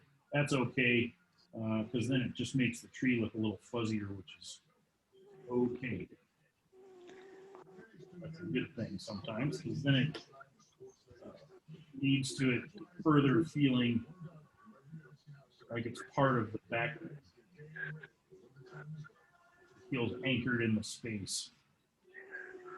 If you have too many sharp lines, things don't feel quite right. It's like when you cut out a person from one photo and place them in another one, there's always a wee bit of a weird line that needs to be softened.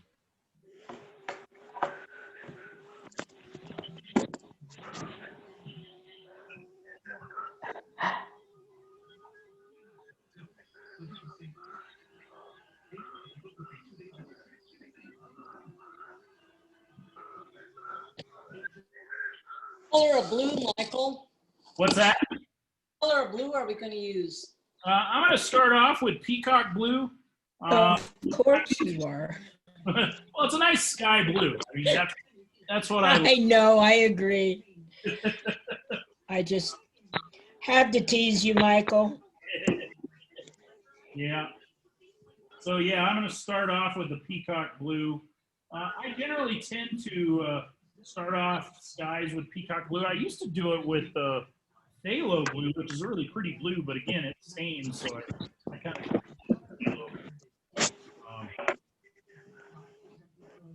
I noticed Tom Lynch has added phthalo blue, phthalo green, and phthalo white, I think, to his palette now, which is kind of interesting because he was so dead set against staining colors that I think he's changed his mind. Or it could be that he's switched paint brands. I think I can't pronounce it. It's a French name. I think they give him free paint now. And so they may not have some of the colors that he was using with Holbein or Holbein paint. So, I mean, they make really nice paint too, so I'm not knocking that. But what did I do here?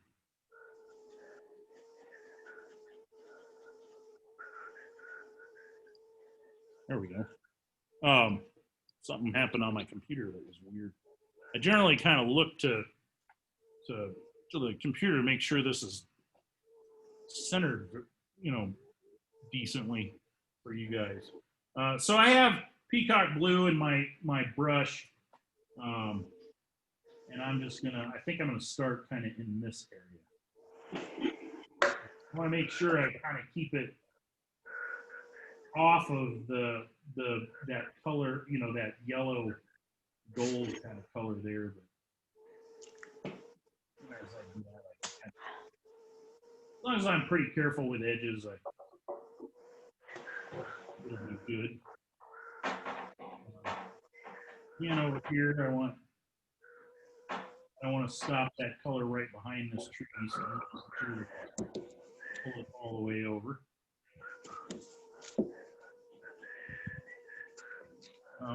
And I have a fair amount of color in my brush, but I also have a fair amount of water in my brush. So combined with the water that's on the paper already, that's a lot of water, which is good. I don't want that to stop on that side of the tree. There we go. Got enough paint on there for now. I'm going to clean my brush out real quick and grab that Kleenex that I was using and make my patent pending cloud maker. I'm kidding about the patent pending also, obviously, because it's Kleenex. And again, as I mentioned before, I'm going to make kind of an elongated shape. I don't want just a little ball. I want kind of an elongated shape with lots of creases and volume and stuff. And then I'm going to kind of pick a spot on my painting where I think a cloud would be beneficial. I think right there. And just kind of pluck that, some of that up, and you can see how much paint I picked up on my Kleenex. I'm going to roll the Kleenex around and continue that cloud shape over here. So I wanted to use a fresh section of the Kleenex. And I'm going to do that one more time, I think, right here. There's kind of a more round shape right there. And I use kind of a fresh, I kind of roll that Kleenex around until I find some fresh area of Kleenex. I'll change that shape maybe.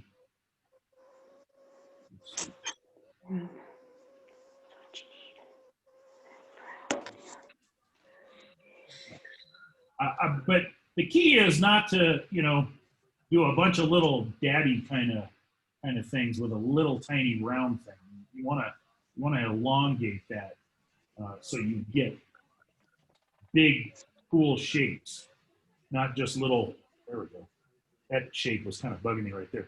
But not a bunch of little tiny round shapes. You get kind of abstract, large shapes by elongating the Kleenex. And this is actually 2 pieces of Kleenex. I don't know why I apparently I pulled out 2, but I can actually let this dry, and I didn't use it too much, and I could probably reuse it later. So now, while this is still fairly damp, I mean, this is damp. It's dried quite a bit where I picked up, but the paper's still fairly damp. I'm going to switch to a round brush. I'm going to use my number 8 round, and I'm going to continue right now with the peacock blue, but we'll probably switch over to something else here in a little bit. And I'm going to kind of pick up some of this shape. It's a little hard to see, but you can kind of make it out that there's a little darker blob right here. I like part of that, so I'm going to accentuate that with a little bit darker peacock blue. Just kind of like this bit of the shape. So I'm going to just pull that, drop in some darker blues, or darker blue. The darker, it's not really darker. What it is more pigment. So a lot more paint, still a lot of water. So it won't dry that dark, but kind of bring that in maybe to there. I can add a bit more water and let this kind of wash itself out. Kind of like this shape over here too. There's kind of an interesting shape that I was able to make, and I think I don't like this big flat bit going across there. So I think if I bring this down and into there, I can kind of sculpt this shape a little bit more.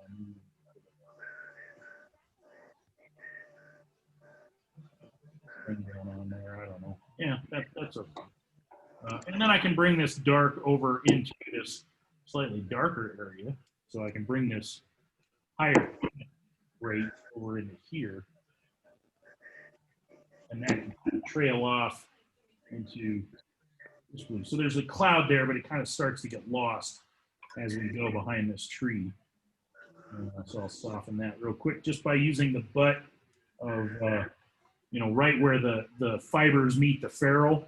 If I push down and pick up, I can use that. And then I still have some water in the tip of my brush, so I can just kind of pull that over. Plus, there's still some water on it. Hello. Hi.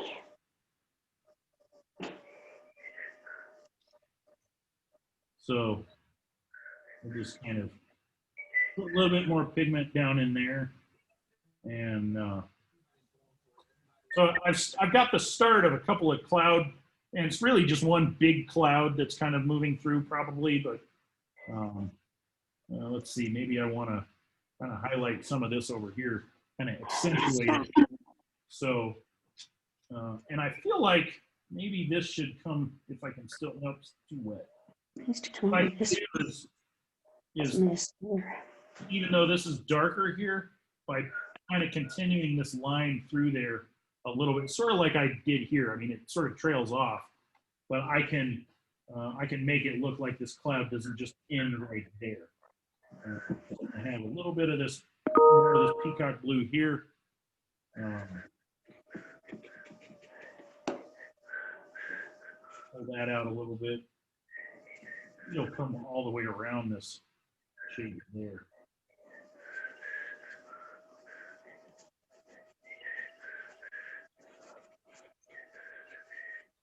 I don't really like the shape that I had going on there, so I'm just going to kind of break it up with a lot of little bits, and then I'll bring this down and trail it off here in a second. Here, pretty close. That can be kind of dark. And then it'll just kind of trail off, but it'll still feel like that cloud continues through there.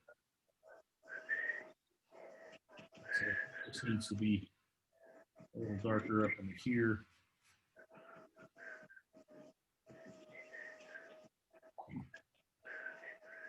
And this is starting to form a pretty sharp line.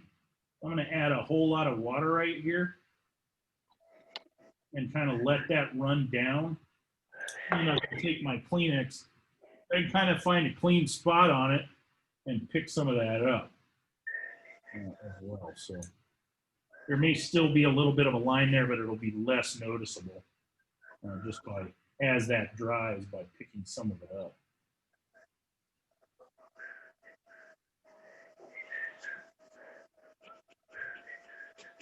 And I've actually changed the shape of that cloud, and I like it a little bit better.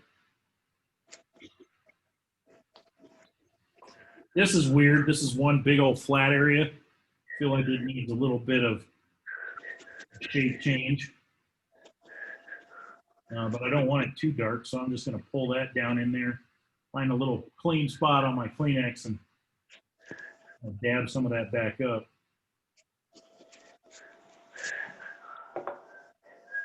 That's So then soften it as well.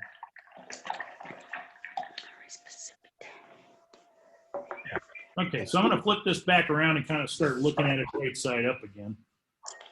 Clean some of this excess water off. Now I get a whole new, you know, I like to start it upside down, but now I'm getting a whole new sense. I still feel like this is a weird shape, so I'm going to just kind of come in with very thin wash, you know, very little pigment, a lot of water. You can see how light that is.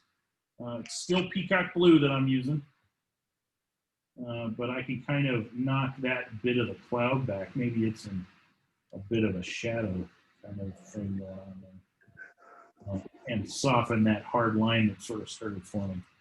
If need be, I can always add a little bit more pigment up in here and let it kind of run through. A little more pigment, a little more water, and let it do its thing.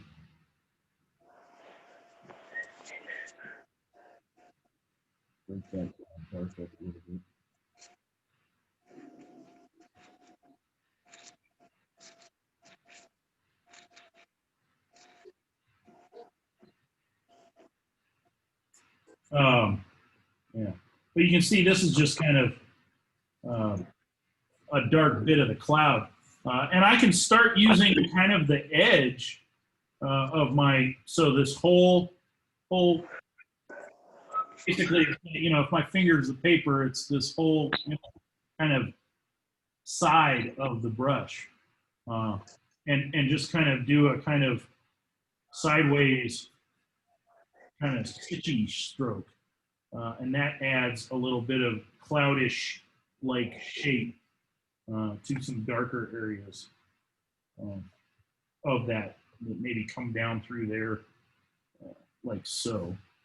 And I'm kind of wondering, so this is kind of the point where I either stop and turn back, or I decide if I want a bit of a, you know, autumn storm or something blowing. You know, I'm kind of feeling like maybe this is a little autumnish. It could be summer. But, just depends on the color of the bushes. But even so, you know, colored bushes and whatnot, it could be a summer shower back in here. You know, some sort of little storm, thunderburst kind of thing. So I kind of, this is where I have to commit to that. Stop. Called wishful thinking in New Mexico. Right? I'm not too happy with that line right there, even though I know why I started. I don't know that I necessarily knew that. It's exactly wishful thinking, but I'd kind of like to feel like maybe had we had a good summer, we might have had a little bit more of a storm. So maybe I'll come in with a little royal blue now, kind of a little bit darker down in some of these kind of stitch stroke areas. And then, again, that's just royal blue. It's kind of a, royal blue is an interesting blue. It has a little bit of red in it. So when you lighten it up, it has almost a purple color.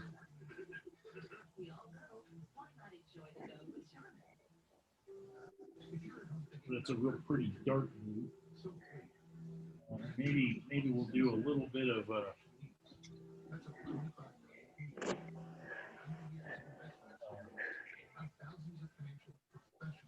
you know, there's a little bit of a storm on the other side of the mountain, or the hill, or whatever we want to call that. I do want to kind of be careful around this edge, so I'm just kind of cleaning that up. Obviously, I'm not going to leave it that line. I'm going to pull it away from the house with water. There's a bit more of this dark kind of underside of this. And we could go full storm, but I think in this case, I just want to, you know, show the hint. I got a bunch of crap in there. Oh.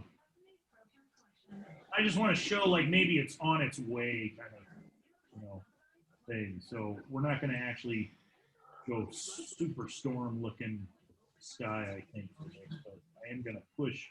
This will help push the sky back a little bit onto the other side of that mountain. Rolling in off of the over the foothills here or something.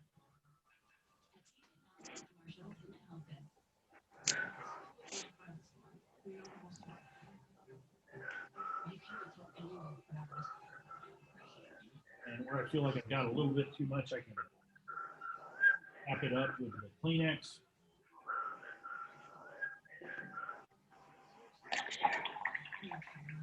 And I do want to add just a hint more.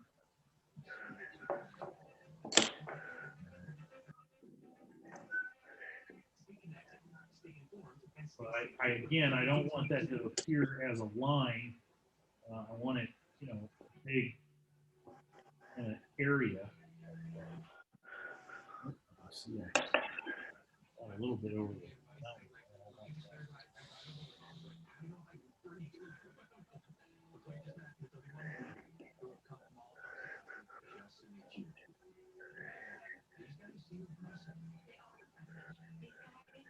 Yeah, that's starting to grow on me a little bit. Maybe this is kind of a little bit of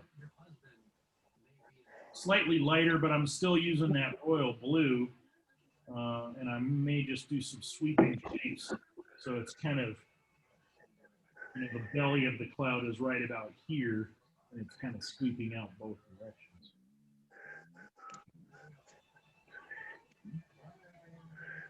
Still want a little of that peacock blue poking through, and the white and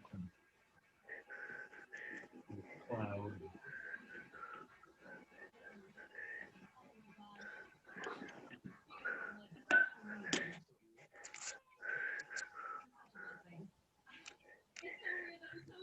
This needs to be a little bit darker up in here. So this is a little peacock blue mixed with the royal blue, but it's mostly water. I dipped my brush in the water, but didn't really clean it, and then picked up a little peacock blue as well at the same time. So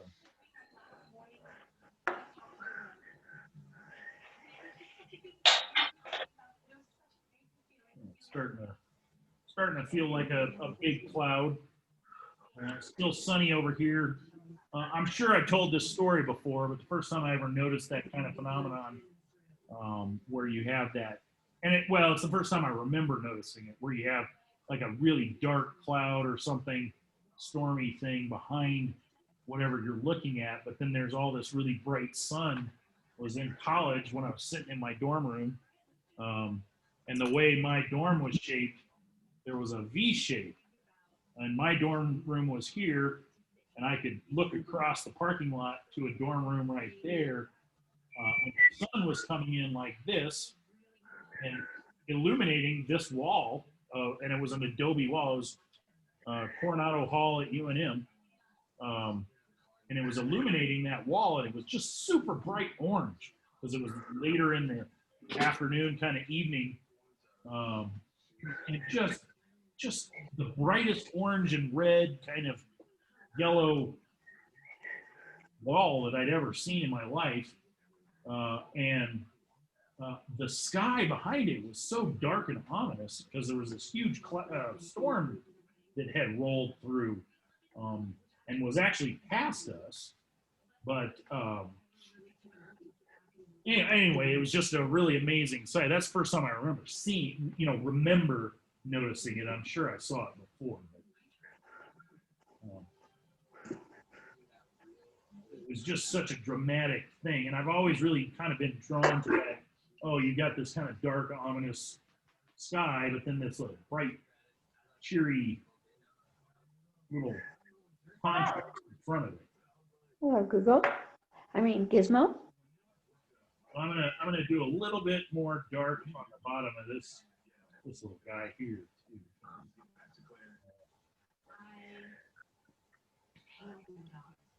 And I don't think I'm gonna put any color in the clouds. I think I like them. It's a little earlier in the day. This isn't really sunset time, because the sky is, the sun's a little higher. I don't think we'd see as much yellows and pinks in the clouds. So I think I'm going to kind of leave them, where that royal blue kind of watered down. It's interesting. May not pick it up on camera, but I can see a little hint of purple in this area here. So that's given me, and I could go in down in here if I wanted and add just a hint of that, purple as well. Maybe a little bit more over here, just picking up a little light reflection from that bill. But I'm not gonna go in with those pinks and yellows that I do a lot of times. Hello. Hello, Google. Or Gizmo. Your dog talk?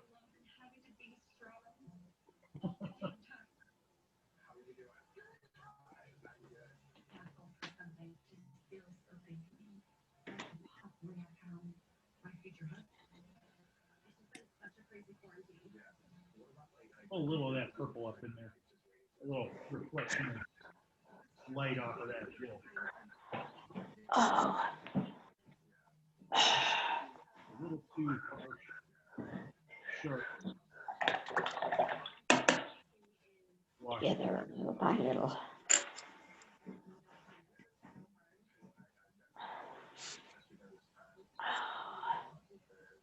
How's everybody doing? Stretching.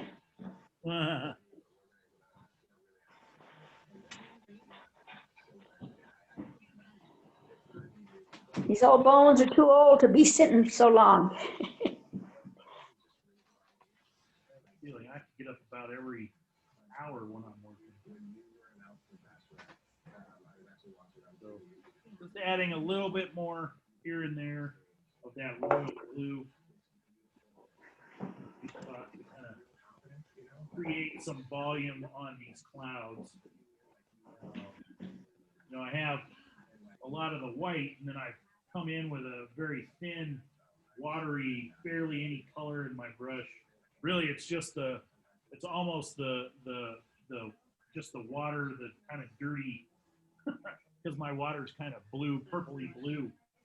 It's really just coming in with a little of that just to make some of these really minor shadow areas. You know, it's really almost just the water from my bucket that I do spots to get some of this volume. But once I've added that lighter shadowy bit in there, then I can go in and add some darker shadows with the royal blue, a little bit more pigment.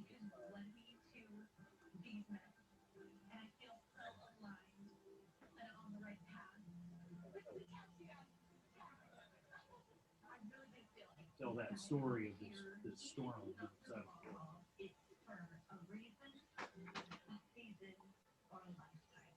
Yeah, I think I'm just about done. I don't want to overwork this too much because you can kind of see where you can start sort of painting with things, or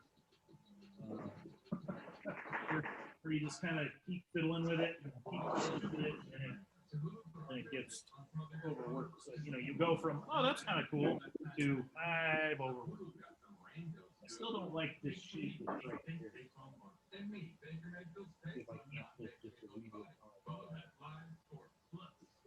Or add a little bit more color. Sort of disguise that line that formed there.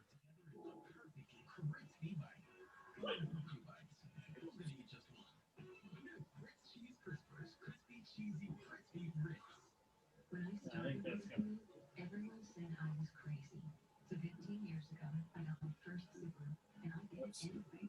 My outback always got me there. And add just a bit more color back in here, because this also is still feeling fairly flat right there still. I'm just gonna pull in just a skosh more.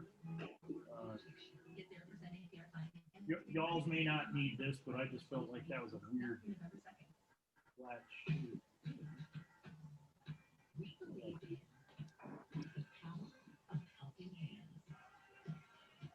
Don't always like to outline around the whole thing, which I'm still not going to, but by adding a little bit of that darker I get the color peacock blue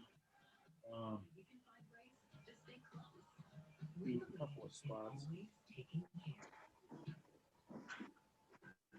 People living with HIV keep being you and ask your doctor about Biktarvy. Biktarvy is a complete one-pill, once-a-day treatment used for HIV in certain adults. It's not a cure, but with one small pill, Biktarvy fights HIV to help you get to and stay undetectable. That's when the amount of virus is so low, it cannot be measured by a lab test. Research shows people take HIV treatment every day and get to and stay undetectable can no longer transmit HIV through sex. Yeah, that's not too bad. All right, so let me dry that.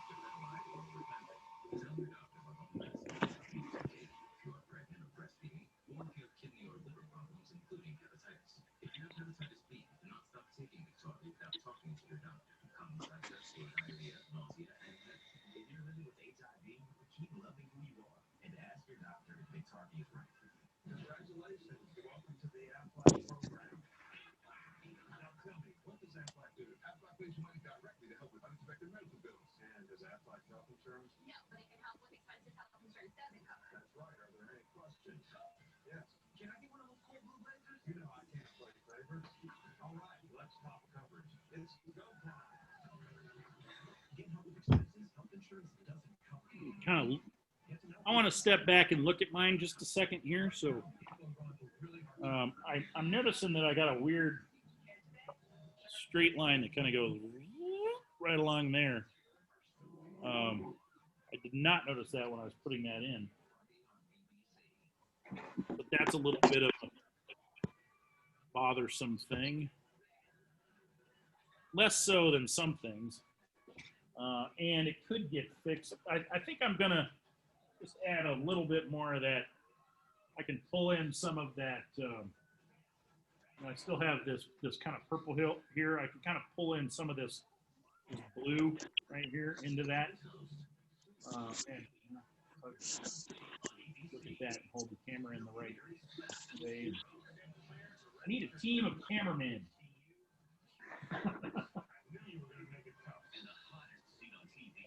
And just come in and kind of fix that. This is going to come up in here a little bit more, just so that that line goes away. I think that's all it took. Let's look at that again. Well, no.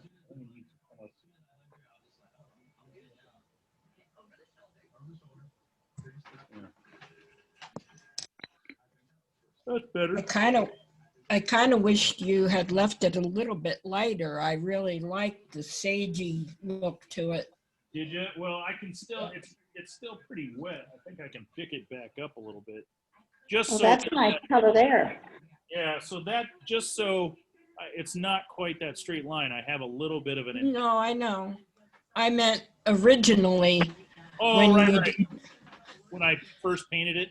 Yes. Got a little bit of that still there. Yeah, I know. I'm just saying what I liked. I know. I liked it too, but it was so close to the edge. Let's see here. Any final little things?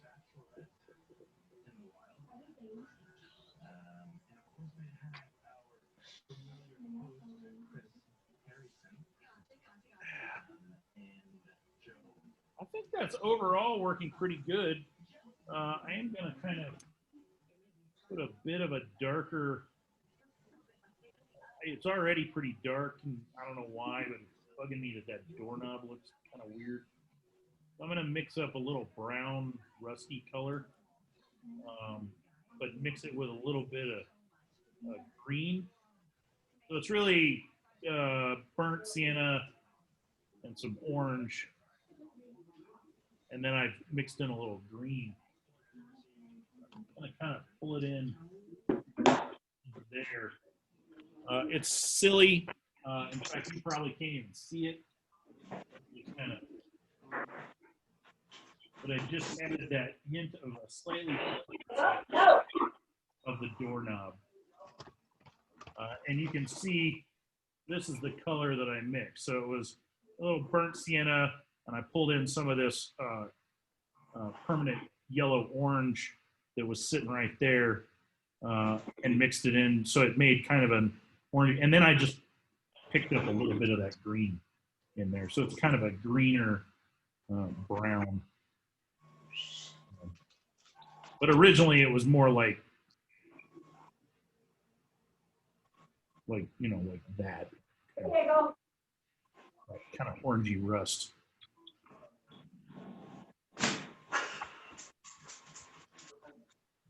So, and really all it was just adding that tiny little dot to the door. All right, while I'm thinking about it, I do want to go, and I feel like these whites in the window are just a wee bit too much. So I'm going to knock them down just a skosh. I think I was talking about opera, but I think what I'm going to do is use a little peacock blue. Again, it's going to be probably like that light. So it's mostly water again in my brush. And I'm just going to kind of come in and barely brush over that. I can even come in and lift some of that back up, but it just, you can see it's just knocked back those whites just a wee bit. I feel like those are just a bit too too harsh. And really, I could almost just get water in my brush and pull some of the existing colors that are there. I can just soften some of that paint, and it'll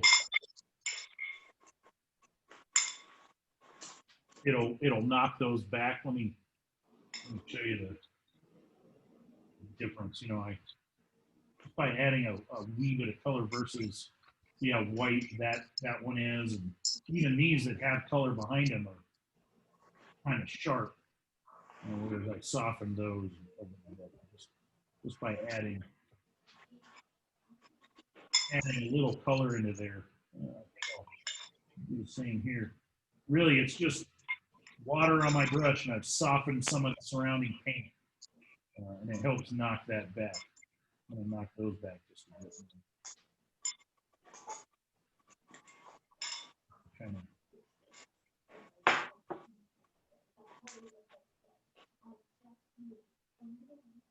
Yeah, overall, I'm fairly pleased with what we've got going on here so far. I do feel like I need a little bit more texture in some of these trees. So again, I can use my toothbrush.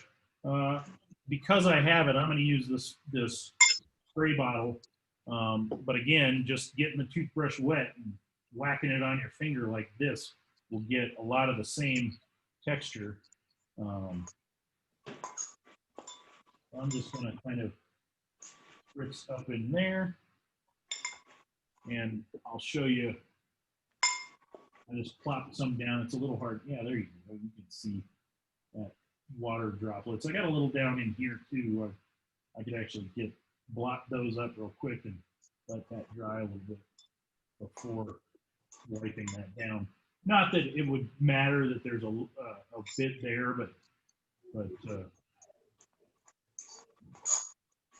I can take my dry cloth now that they've sat there for a few seconds and blot that back up. And it's just going to give me a little bit more texture in those trees.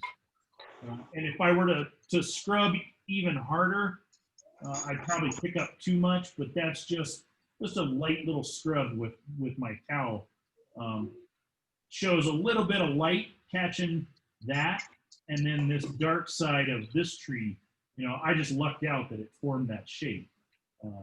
But 9 times out of 10, you're going to get some shape that's very similar, even with a toothbrush. And if it doesn't, you can always go back in and add more dark to kind of help it. But I'm kind of happy with that.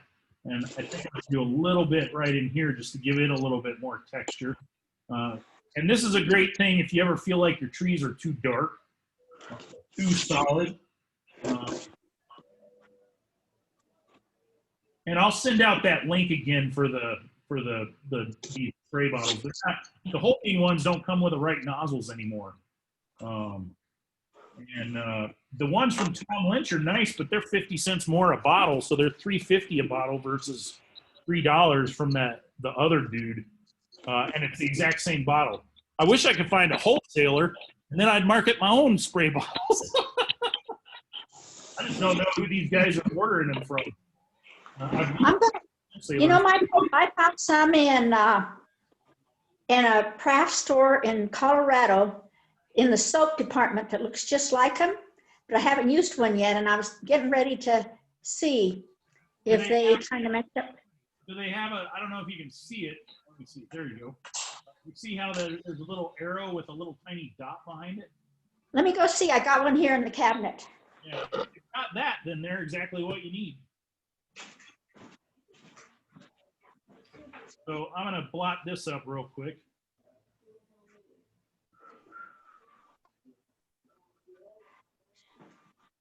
Sure does. Kind of pick some of that up.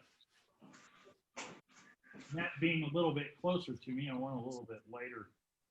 But you can see it adds that really nice texture. Yes, it does have a little arrow on it. But does it have a little dot behind the arrow? Oh, let me see. My eyes aren't that good, Michael. See, let's see if I can get the reflection on this right. There you go. Oh, I see that dot. Let me see. Let me get some cheater glasses on. Let me find some here. I know I had a pair here someplace. My mom and I once found a little travel hairspray bottle that had this dot pattern, and it actually worked really well. What? So that was kind of funny. No, it doesn't have the little dot.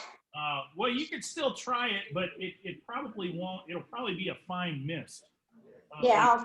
And this one is a fine mist, and it has the arrow. In fact, you can see it's kind of filled with some paint. But Yeah. it actually is a fine mist. Okay. Or brush, sprayer. It doesn't have the little. It's just a. There we go. It's just an arrow. Yeah, this is just the arrow. Yeah. So fine mist stuff, great, but Not for the. not for Okay. that. Yeah. Okay. But that link I sent, they're $3 a piece, but you know, you could start out just getting 4 or 5 and trying it out. You could even get, they have a kit where you can get a fine mist and one bottle, one of the thing, and the tops are interchangeable. Like if my fine mist sprayer that's actually black it's clogged, and I've been soaking it trying to get it unplugged. So that's why I switched to this different bottle. But if I had the normal fine mist sprayer that I bought, it's a whole bean bottle. But the fine mist top fits the other bottles as well. So I can, I could, if I wanted a fine mist of permanent yellow orange, I could do a fine mist of that. Sometimes it's really cool when you're doing sand to do a little bit of a fine mist of like a yellow ochre or what do I have here? Yeah, I have yellow ochre. Or you could do some of that, and then maybe a little old, like burnt sienna. This is old sienna, but you could do like a burnt sienna, a little bit of that, and it gives you that undercoat of color versus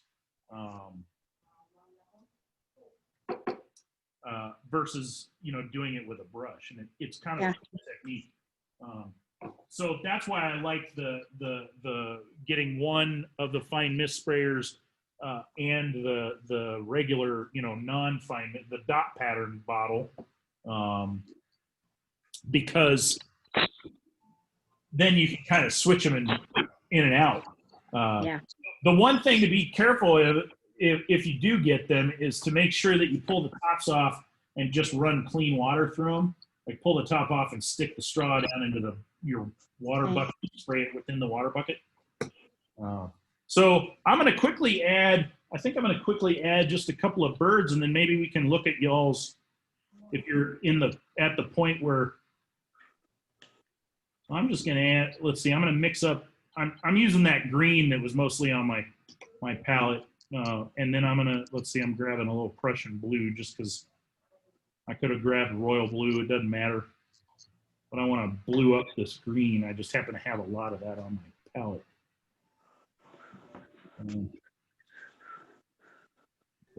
So I mixed it, but then I rolled my brush to get that point.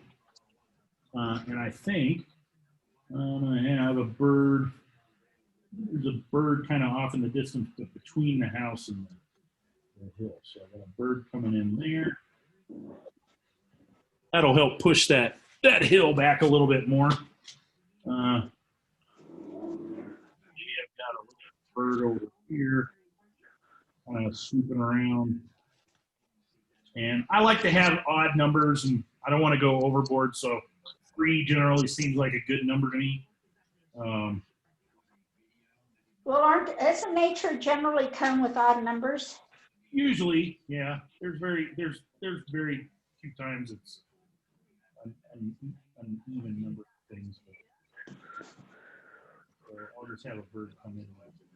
I can remember getting in trouble in biology for not doing odd numbers once. So I just added a few of those little birds down. I had one in front of the hill, one in front of that big white cloud, and then one. and they're just kind of flying around. You know, you can put them anywhere you want. I just felt like that was a good, somewhat random looking. Obviously, it's not that random, but somewhat random looking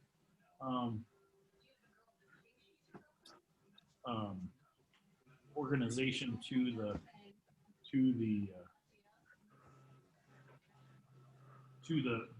paint the birds. So, because you know they're going to fly randomly around and maybe all flying in circles, but unless they're migrating somewhere, it's pretty random.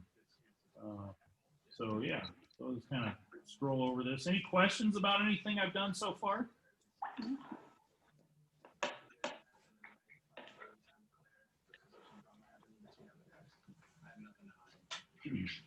My mouth is really dry. So no questions. My question is, no, the question is, are you sending out next week's thing to us? Yes. Yeah, I'll send out that ahead of time.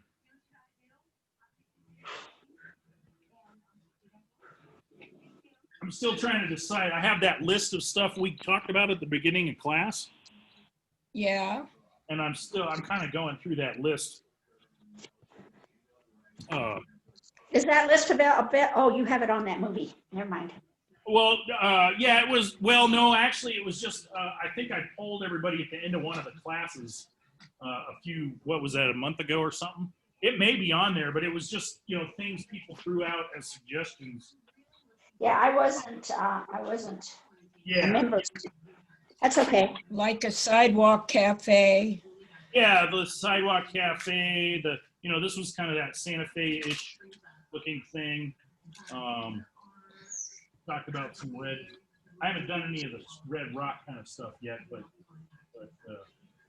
yeah, I was trying to find my photo of that really cool of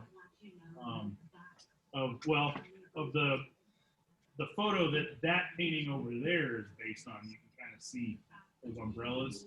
Oh, the sidewalk cafe. Yeah. Yeah. So I was trying to find that photo, because I have several, not just of that angle, but several I took that day. And I can't see, it wasn't in my, well, I got another box of photos that I got to go through. Because that one was an actual, I think I took that with I think I took that with a film camera. I may have taken it with a digital camera, but I think it was a film camera that I used that day. Because I don't think I'd made the switch to digital yet. So I'm looking for that because I was kind of thinking that might be nice to do something like that for the next one. Yay. So be kind of fun and slightly different. And so let me. I gotta say, I love both the ones that have been done in this class this time. Oh, good. Let's see. Remove spotlight. So anybody want to have me look at your painting so far? Jesse's holding his up, so let me there we go. Let me get him the spotlight. Ooh, nice. Come over Oh, here. wow. Grab okay, hold it right there. All righty, cool.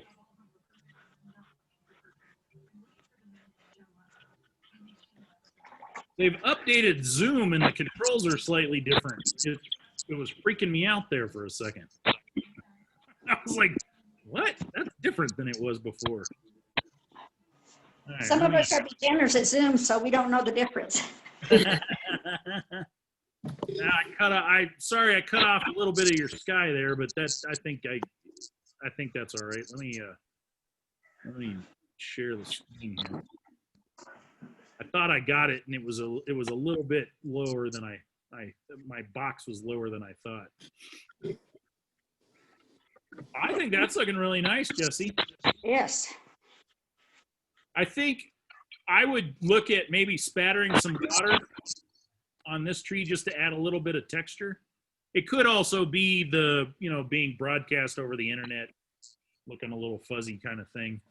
Now that does look a little fuzzy, Oh, but but I you I could- didn't have the toothbrush or the right sprayer tonight. So. Oh, no. Well, try, even your regular paintbrush, if it's just barely got some water in it, might work too. But this is a pretty big solid right here next to another pretty big solid.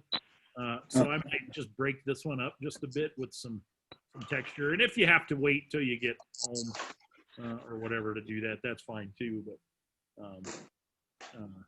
But yeah, I think this is really nice. I might lift just a skosh, like run a little bit of, let me actually get a brush here. Yes, I know what the brushes do. I might, let's see if let me grab a wee bit of this lighter. I might come in and lift just a scope. Wait a minute. Is that even letting me do anything? You guys can see this, right? Not imagining things. Yes. Yes. Maybe I just need a lighter. And back to the brush. No. Wait, maybe I had the wrong brush. No, I got the right brush.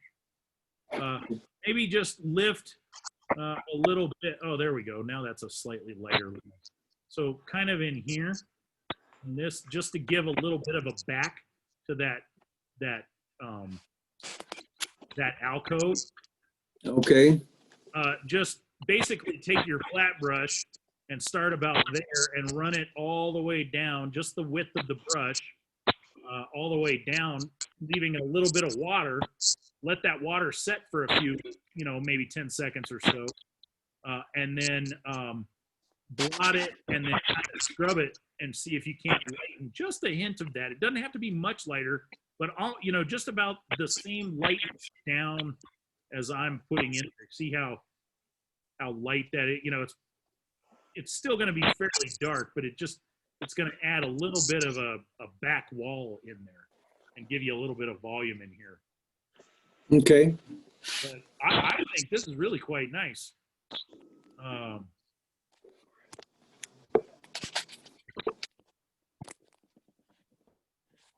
Yeah.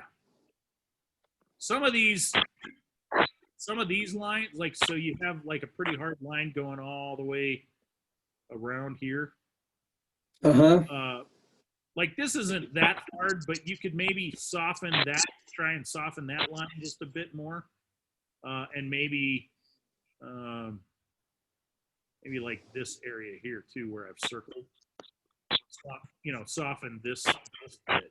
Like this is an interesting shape you got here, but then you sort of mimic it with another very similar shape. Mm-hmm. So I might soften that one back a little bit. It'll still be there, but it'll just be a little bit lighter and a little bit softer. But this is looking really good. Okay, well, thanks. Yeah. Yeah, good job. Yeah, see? Yes. I think she was just saying good job. Okay, thanks. So anybody want to go next? Let's see. I'll go next. Let me go to gallery view. Who said that? Linda, Oh, let's see. Let's see. Wait a minute, let's see. Now, what do I hit? Share? No, hit the start video. Okay. There you go. All right. Let me Can you sit? Whoa. Let me step back so you can see the whole picture. yeah, let me replace spotlight. There you go. Actually lift it up just a skosh more. And kind of hold it right there. And then let me zoom in on there. I'm having troubles being still. Oh, that's okay. It usually, there we go. Okay. If it's a little blurry, it's okay, but Yeah. But sometimes that helps my paintings. if they're a bit blurry, but Well, mine too. Sometimes it helps mine a lot. Yeah. Okay. So let me share this.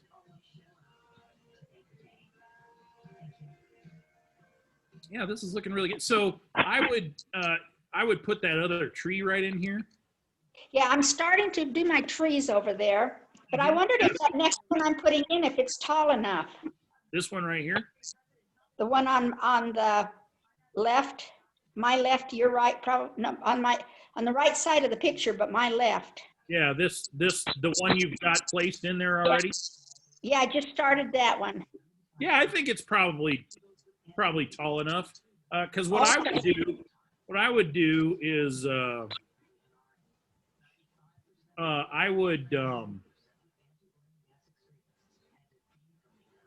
I would start this other tree up in this neck of the woods.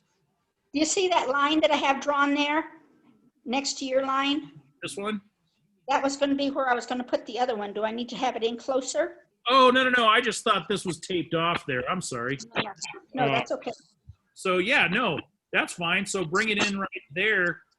And then when you bring it down, bring it all the way, bring it all the way kind of over into this area. So it ends up in front of this little bit of the building here. Okay. Sorry, I thought that was tape because you had a nice sharp, you did such a nice job of staying within the, so yeah. So however you want to, have this tree come back. But, okay. Yeah, kind of come up, maybe, I'm not drawing a very good tree with my mouse. But, that's all right. But you kind of get the idea. Sure. So did I darken the building enough, do you think? Did you what? Did I darken the building enough? You told me to do some areas of darkening to make it stand out differently. Yeah. I remember I was talking about right here. Actually, now see this and this are now about the same. So I would take this back just a skosh more. Let me sample a different. I'm not seeing your. Yeah, I'm going to draw a line here. Okay. So right in this area, see where I've kind of drawn these little lines. Okay, I see it. Okay. So from this line up to your roof line, make that just a bit darker than. See how that helps push that back? Yeah. So you don't need to do the whole wall, but you might. Once you start getting close to the edge of this, then just start fusing it out. Start fuzzing it out into this color. Yeah. Okay. And then you're going to have a bit of a shadow coming down right here, right? Right. Somewhere in there. You'll also end up having a bit of a shadow here as well. Oh, yes. I haven't done that. Yeah. And then you can, you can watch how I did the door and stuff. It's not real. I thought I would try to get at least some ghosts of some of the greenery or the flowers around there to get perspective as to where to do my trees and that. Yeah. No. And then this will go darker too. But I almost like this. Whoops. I kind of like the light bit that you have in there too. Okay. But this is going to be,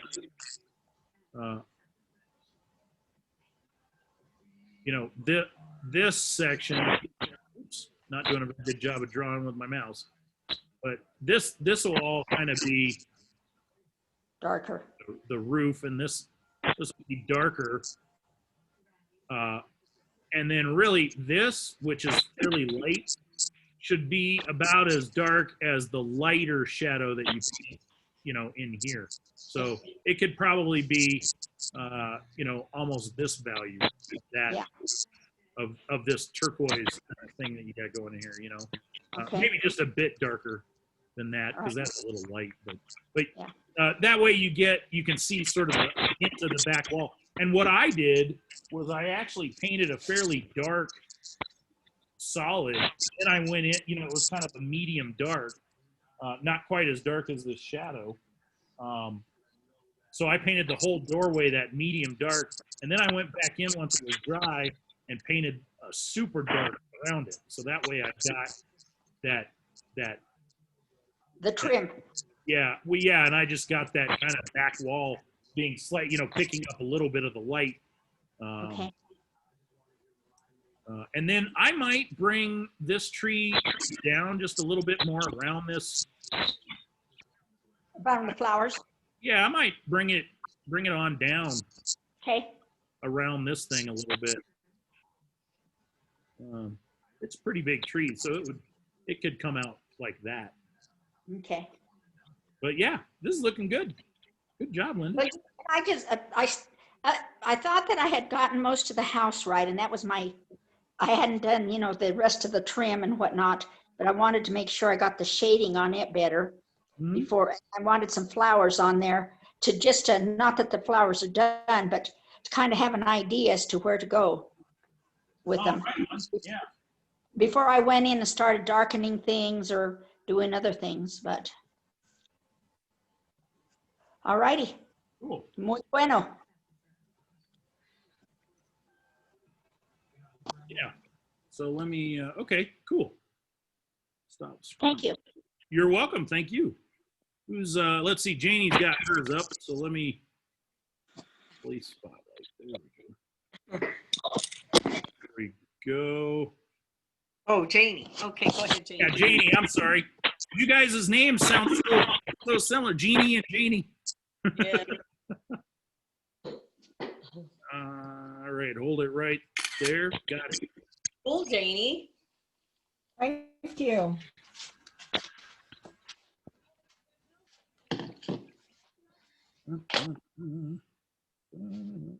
Okay. It's waiting on this computer is like, and it's really moving pretty quick. It's not, let's see, before I do that, let me,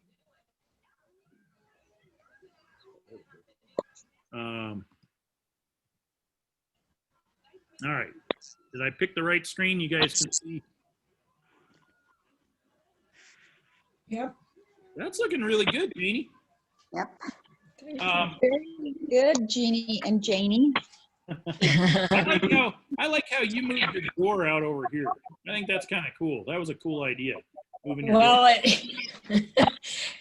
it wasn't a forethought, Michael. I originally thought that's where it was, on the sketch, but I didn't realize that area where you have the arrow right now was a portico, and yeah. So.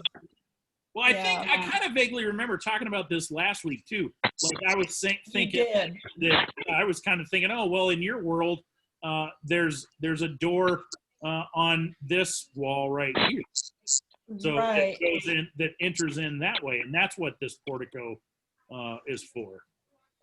Right. I remember that conversation now.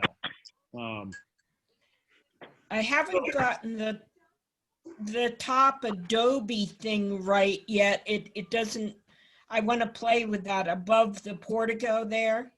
Yeah.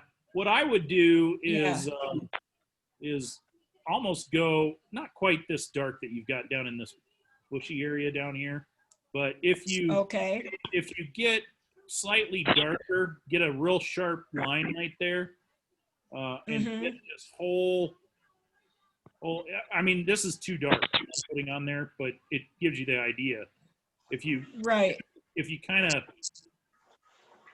pull that in, and then once you get a good, bit of that painted in, if you go in and then smooth it back out with water, and fuzz it out quite a bit, I think that just by kind of outlining it a little bit, and I don't like using that word outline because then people start thinking about lines, but put some paint. I know what you mean. You know what I mean, yeah. I think if you get a slightly sharper line right here, that'll help define that a little bit. Like this is a perfect amount of light, dark kind of, because it makes this wall pop forward quite a bit. The one behind the tree here. So that's perfect, this edge, and that the way you've worked that. So I think I would just take this a little bit darker and get a fairly good sharp edge, and then you know, Okay. kind of pull that color up. It could be like, it could even be like just some more orange or alizarin crimson or something, and just pull it around, and then kind of pull it with water. Once you get it in there, pull it this direction with just water. You know, I don't have alizarin crimson, but I was wondering whether vermilion or scarlet lake would work for something like that. Yeah, Scarlet Lake would be great. Vermilion would be good, really Okay. good. Both of those are great, great thoughts on that. I think that would help quite a bit, and Okay. that'll help put separate this bit of overhang from this. Right. Okay. Awesome. Yeah, I think Thank you. that's looking Hey, good. did the tree that you talked about at the beginning of the class, did that get dark enough? The tree I talked. Oh yeah, back here. I was like, Yes. for some reason I was thinking of a real tree. I was like, when were we talking about a tree? Yes, I was talking about this tree. I think so. It's now sort of separated itself a little bit from this front tree. Let me actually get an arrow. It's separated itself nicely from this front one, and pushed, it's pushed itself back and pushed this tree forward. Right. Should I go darker? You could maybe in a few little spots down in like this area, down in here, but up in here I wouldn't. This could maybe be Okay. skosh darker in this kind of area, and then just kind of Okay. take water, just clean your brush real good, and just bring water and sort of fuzz it up into that area. Right. Okay. I didn't know how the front tree, I felt like it should be wider across the back tree, but I didn't know how to do that unless I lift from the back tree. Even with, let me sample some of this darker green. Even with, or maybe even, I'm gonna get that color. What you could do is actually come in now with a shape that kind of maybe comes in like that. So this, leave this the dark that you've got there, but then really come in with dark here around, around the building. Well, Okay. I'm not doing your building very good as a service. No, I get the idea. Yeah. So just bring it down a little bit into there. And so then by pushing this back even, it gets a little darker right in here. And then as you start getting to the edge here, you can soften this, with just water, and maybe around this area here, you can, come out to there with water, come up with water, and soften that pretty good. And just do that. You can see how that, what I've got going on there now, just by adding that little bit of dark green right there, that made this, it's got a bit of a shadow on it, and that's cool. But it now, that bit now feels like it's part of this tree. Right, I see. Yeah, no, that's great. Yeah, just by doing that, you can add more volume to the front tree. Okay, can you hold that for a minute? I want to take a picture. I sure can. I do stuff like that all the time when I'm like, oh, I didn't do that. That shape's kind of wonky, but they're both kind of, I need this one to be wider. Well, I'll just go even darker over here, and then it'll just look like shadow. Right. No, I got it. Thank you. You're welcome. That's great. Yeah. You could even add a little bit more dark on, this side of this tree over here too, if you wanted. Okay. I just scribbled the idea. Right. So To kind of push that side to make it Yeah. more rounded or what? yeah, it'll I add a little mean, bit more more volume. dimensional? Yeah, it'll just add a little bit more volume just by Okay, taking this side, and then again with the water, just soften it this direction, like that. right.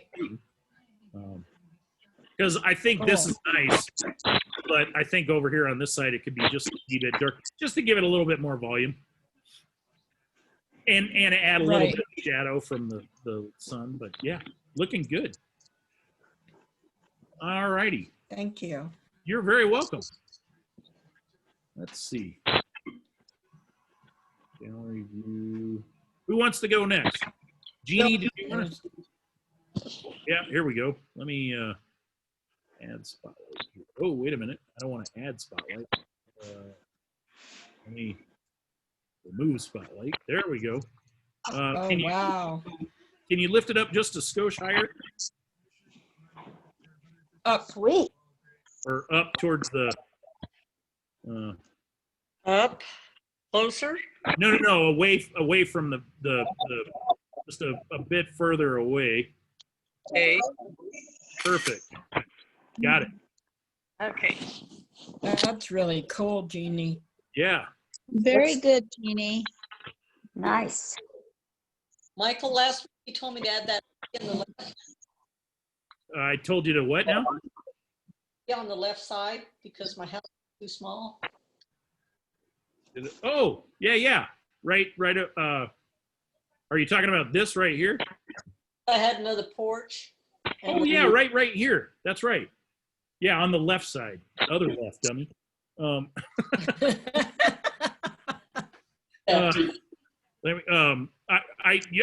pointing at stuff, and I don't even have my screen share on. So I was over here pointing at something over here, but then I was like, yeah, this left.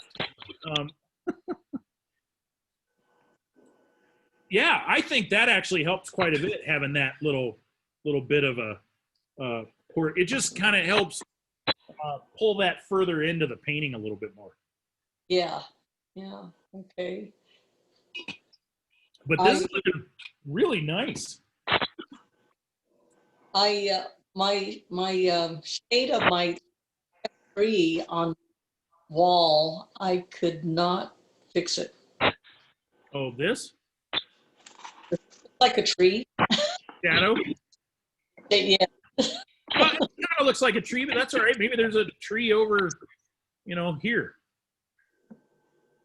It looks like a tree. It was too, I don't know. I that tree pouring in there. Uh-huh. I think it looks pretty good. Yeah, I think it looks pretty good. Okay. My only thought is you're like this shape right here forms quite a bit of an arrow coming in there. Okay. I might try to soften this, maybe pull in some blue and maybe soften that shape. That's just a really weird, that almost looks like, what's that, what is it, Ayers Rock in Australia, where it goes, shoop.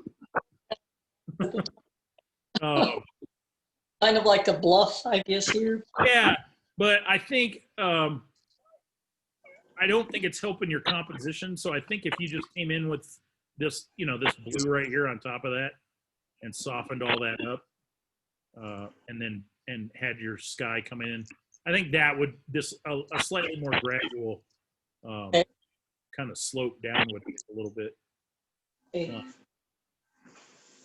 But this is looking really nice. I think you could, lift a little, like spatter a little water in your trees, just to give a little bit of texture. Same with maybe this foreground bush here. Just Which to give let me get an arrow. This big green one right here. Right. That's a pretty big, solid And I think if you break it up just a bit by spattering some water on there, let it sit for a bit, and then, you know, lifting it with a towel, I think that'll help. You do have a pretty good circle of, you know, kind of pulling you in, like, so I don't want you to get rid of this soft, you know, this dark all together, because, you know, it kind of, you kind of come up this tree, the clouds kind of catch my, that's why I kind of think if this were a little, you know, it kind of pulls me back down this way real quick with that sharp thing there.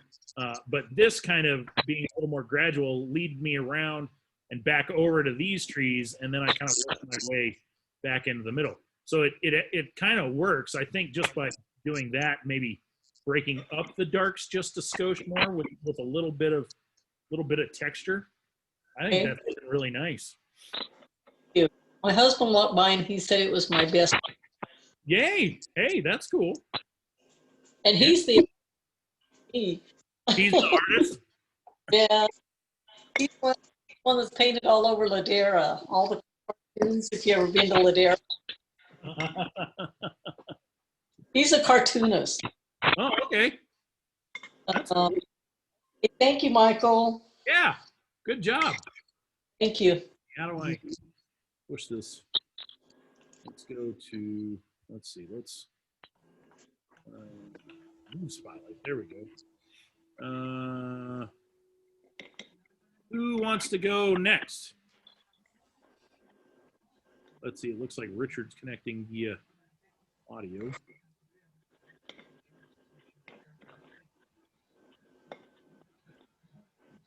Anybody? Oh, no, actually, you're up here. Okay, I see what's going on. Richard, do you want me to look at yours,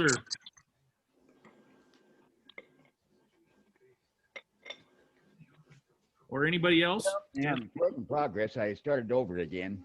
Oh, that's okay. All right. Let's see. Let's see. Hold it further back and then up a little bit higher. Yeah. Oh yeah. Let me get a shot of that real quick. That's see. Actually, can you move to your left just a skosh?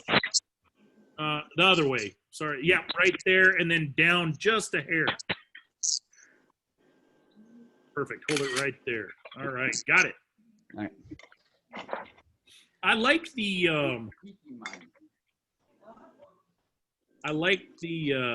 let's see here. Is that,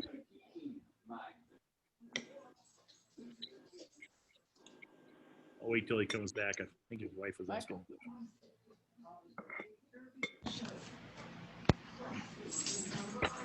All right.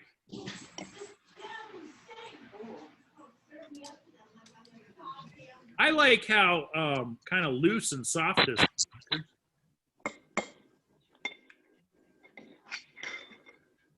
Can you? Oh, I haven't shared my screen. Yeah. You're like, I don't know what you're looking at. Okay, here we go. So I like how kind of loose and soft this is. Got a lot of good kind of base color going on in here, and you can start breaking that up with different, you know, bits of dark and light to create kind of bushy shapes. Mm-hmm. And then let's see. This this is kind of where that shadow is going to come down. It's right here. Yeah. I think this is where you could, like this bit here. Let me circle that. So starting here, like this is a pretty good start on that. But here, I would take a slightly darker, maybe like this, you know, this kind of pinkish red kind of thing going on here. Yeah. And let me get a bigger. And I would kind of come in with a fair amount, kind of take this down, you know, darken it just a skosh. Yeah. With it. And then as I work my way, you know, put down a pretty thick, you know, stroke of that, just just on, so this is that portico thing, and then this is the wall behind it. And work my way this way on both of those until you get to this light area, both of these. Let that dry, and then come in with an even darker kind of red. I'm going to sample that one up there. He's critiquing my painting. Which painting? I wanted to see. Okay. And then bring this in, add more of a darker red kind of in here, and then bring it out and kind of surround that porch kind of thing sticking out, and then soften this I didn't know that was with true. water. Mm-hmm. Huh. That was what I was watching. He was talking about stuff. And that'll help this wall pop forward, and it'll push this back and this back even further. What is this? And you could probably do the same over here. Maybe darken this one just a bit, either with like some purple or something. Over in on the right hand side. No. Yeah. Well, it'll be the, looking at it, it's the left hand side of your painting. It was in your right hand, but this section right here, this little bit, kind of push that back. Okay. But yeah, I see you. Yeah, you started over. So you're back at the kind of the square, the first kind of thing. But, I think it's coming along nicely. I think by pushing these back and then this one back, like push both these walls back at the same time. And then once it dries, then come in, whoops, that's not what I do. Come in with that darker reddish color. Yep. And that'll help push this porch forward, but not past this, so it'll still be darker than this wall here. Okay. And you'll get and then this one will push further back, so you'll have some separation of space between this wall, this porch thing, and that wall. So this plane, that plane, and that plane. Yeah. Does that make sense? Yes, it is. Okay, good. So yeah, that's looking cool though.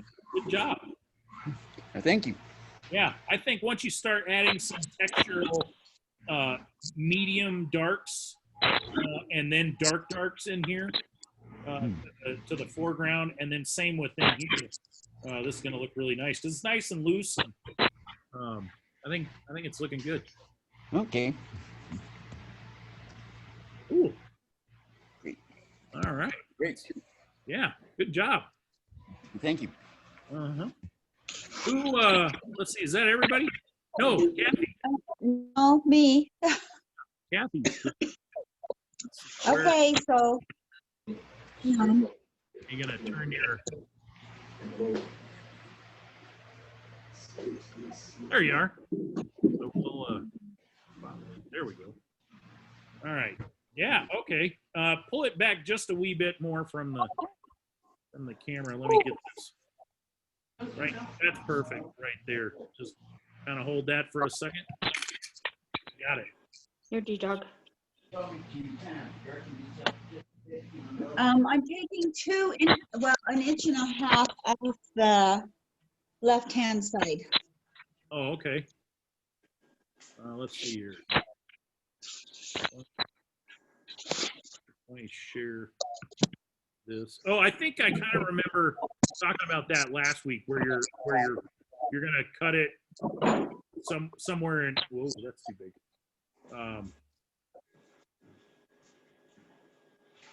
You're gonna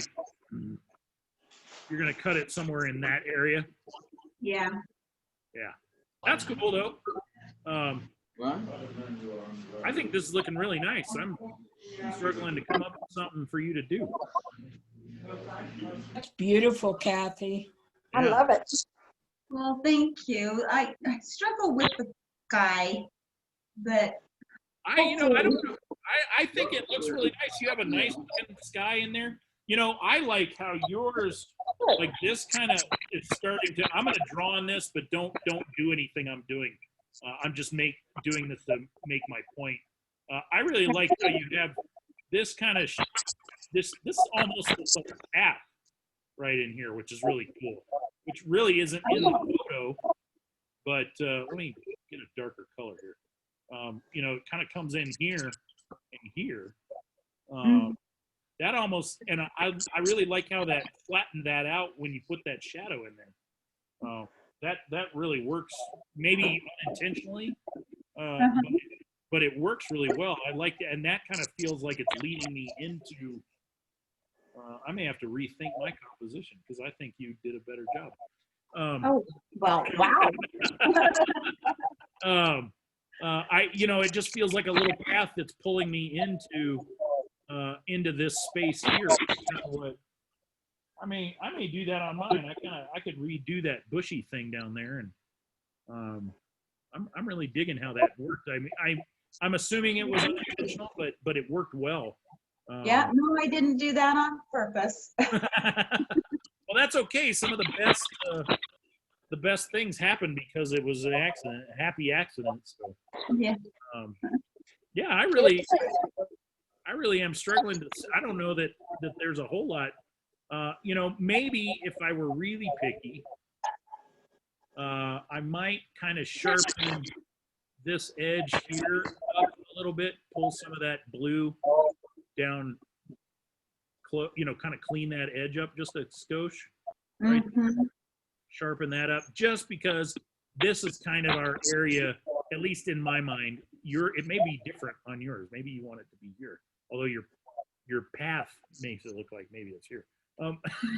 But I think because in general, you know, this is almost kind of the most interesting section because it has this little thing and the door, and so this area. So I would just clean that edge up just a skosh by just pulling some of that blue down and covering up a little bit of that white. Oh, okay. Just to kind of clean it up ever so slightly. It doesn't need a lot. But Okay. really, I don't, you know, if you struggled with your sky, it paid off because oops, I just put a mark there. I didn't want to. Because I think you've got these nice shapes under here that kind of make it feel like, you know, once again, I'm going to draw, but don't do any. You know, it makes it feel like this cloud is kind of starting up here, and you know, we can see kind of the top, the side here, and then now we're underneath it a little bit, and then maybe there's another bit that's kind of billowing out and working its way back down like that. So you're getting a lot of nice kind of volume there. So I'm going to take those arrows away. You're getting a lot of nice volume in that. And so this kind of shape, whether it's a path or just a bush or whatever, this shape, you know, it feels like it's pulling me in up this tree, and I'm kind of following this back around and then coming back down. So you've got a good flow. It kind of traps me in the image. So I think that's pretty nice. Oh, thank you so much. Yeah. Good job. I feel like every time I do a picture, I like it till I get to the sky, and then I just seem to blow it. I think the sky's really nice, so I don't think you blew this one. Okay. You've got a good shape in that cloud. Yeah, I like it. I think it's nice. Thank you so much. You're welcome. Yeah, I wouldn't do anything other than just kind of clean up this edge right here. Okay. Kathy, now I have cloud envy. Cloud. Last time I was envious of Jesse's trees. This time I'm envious of cloud. Well, you're so sweet. I Thank agree. you. Your cloud and your bushes in the front, I like those too. Very good. Yeah. Well, thank you so much. Yeah, great job. Great job. I like what you've done there. So is that, let's see, that's everybody for tonight, right? Yep. All right. Well, it is a 9:15. Good class, everybody. Hopefully you had a good time. Enjoyed it. Oh, good. And Very I'm, much. I'm looking for that image or one of the images that I took of that kind of patio, sidewalk, Yeah. street. What did you call it, Janie? You had a name for it, Janie. The I did, but I don't remember. Sidewalk patio? Sidewalk patio, that's it. Yeah, something like that. So that kind of sidewalk patio-ish looking thing. Which Yeah, I'd love hopefully, to do that. yeah, hopefully we'll start seeing more of that in downtown Farmington. So the kind of front. Fun. If they get their act together and write the ordinance like they should, but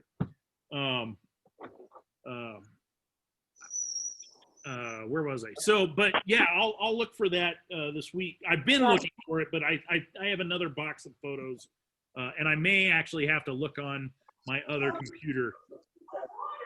And if it's not in the box of photos, then it may be digital, and it may be in my other iPhoto library on my other computer. So there are two other places I can look. But that I think is my goal for next week. Okay, look forward to it. And I'll upload this video as soon as I get it downloaded, and I'll edit out that beginning where we're just sort of sitting around, so you don't have to sit through that. But and then you guys can watch, and so we'll have all three of the, or 2.5, whatever of this, yeah. And you guys will be able to revisit it anytime you want. All right, great. Thanks, job. Michael. Oh, Good night. we'll see you Good guys. night, everybody. Good night.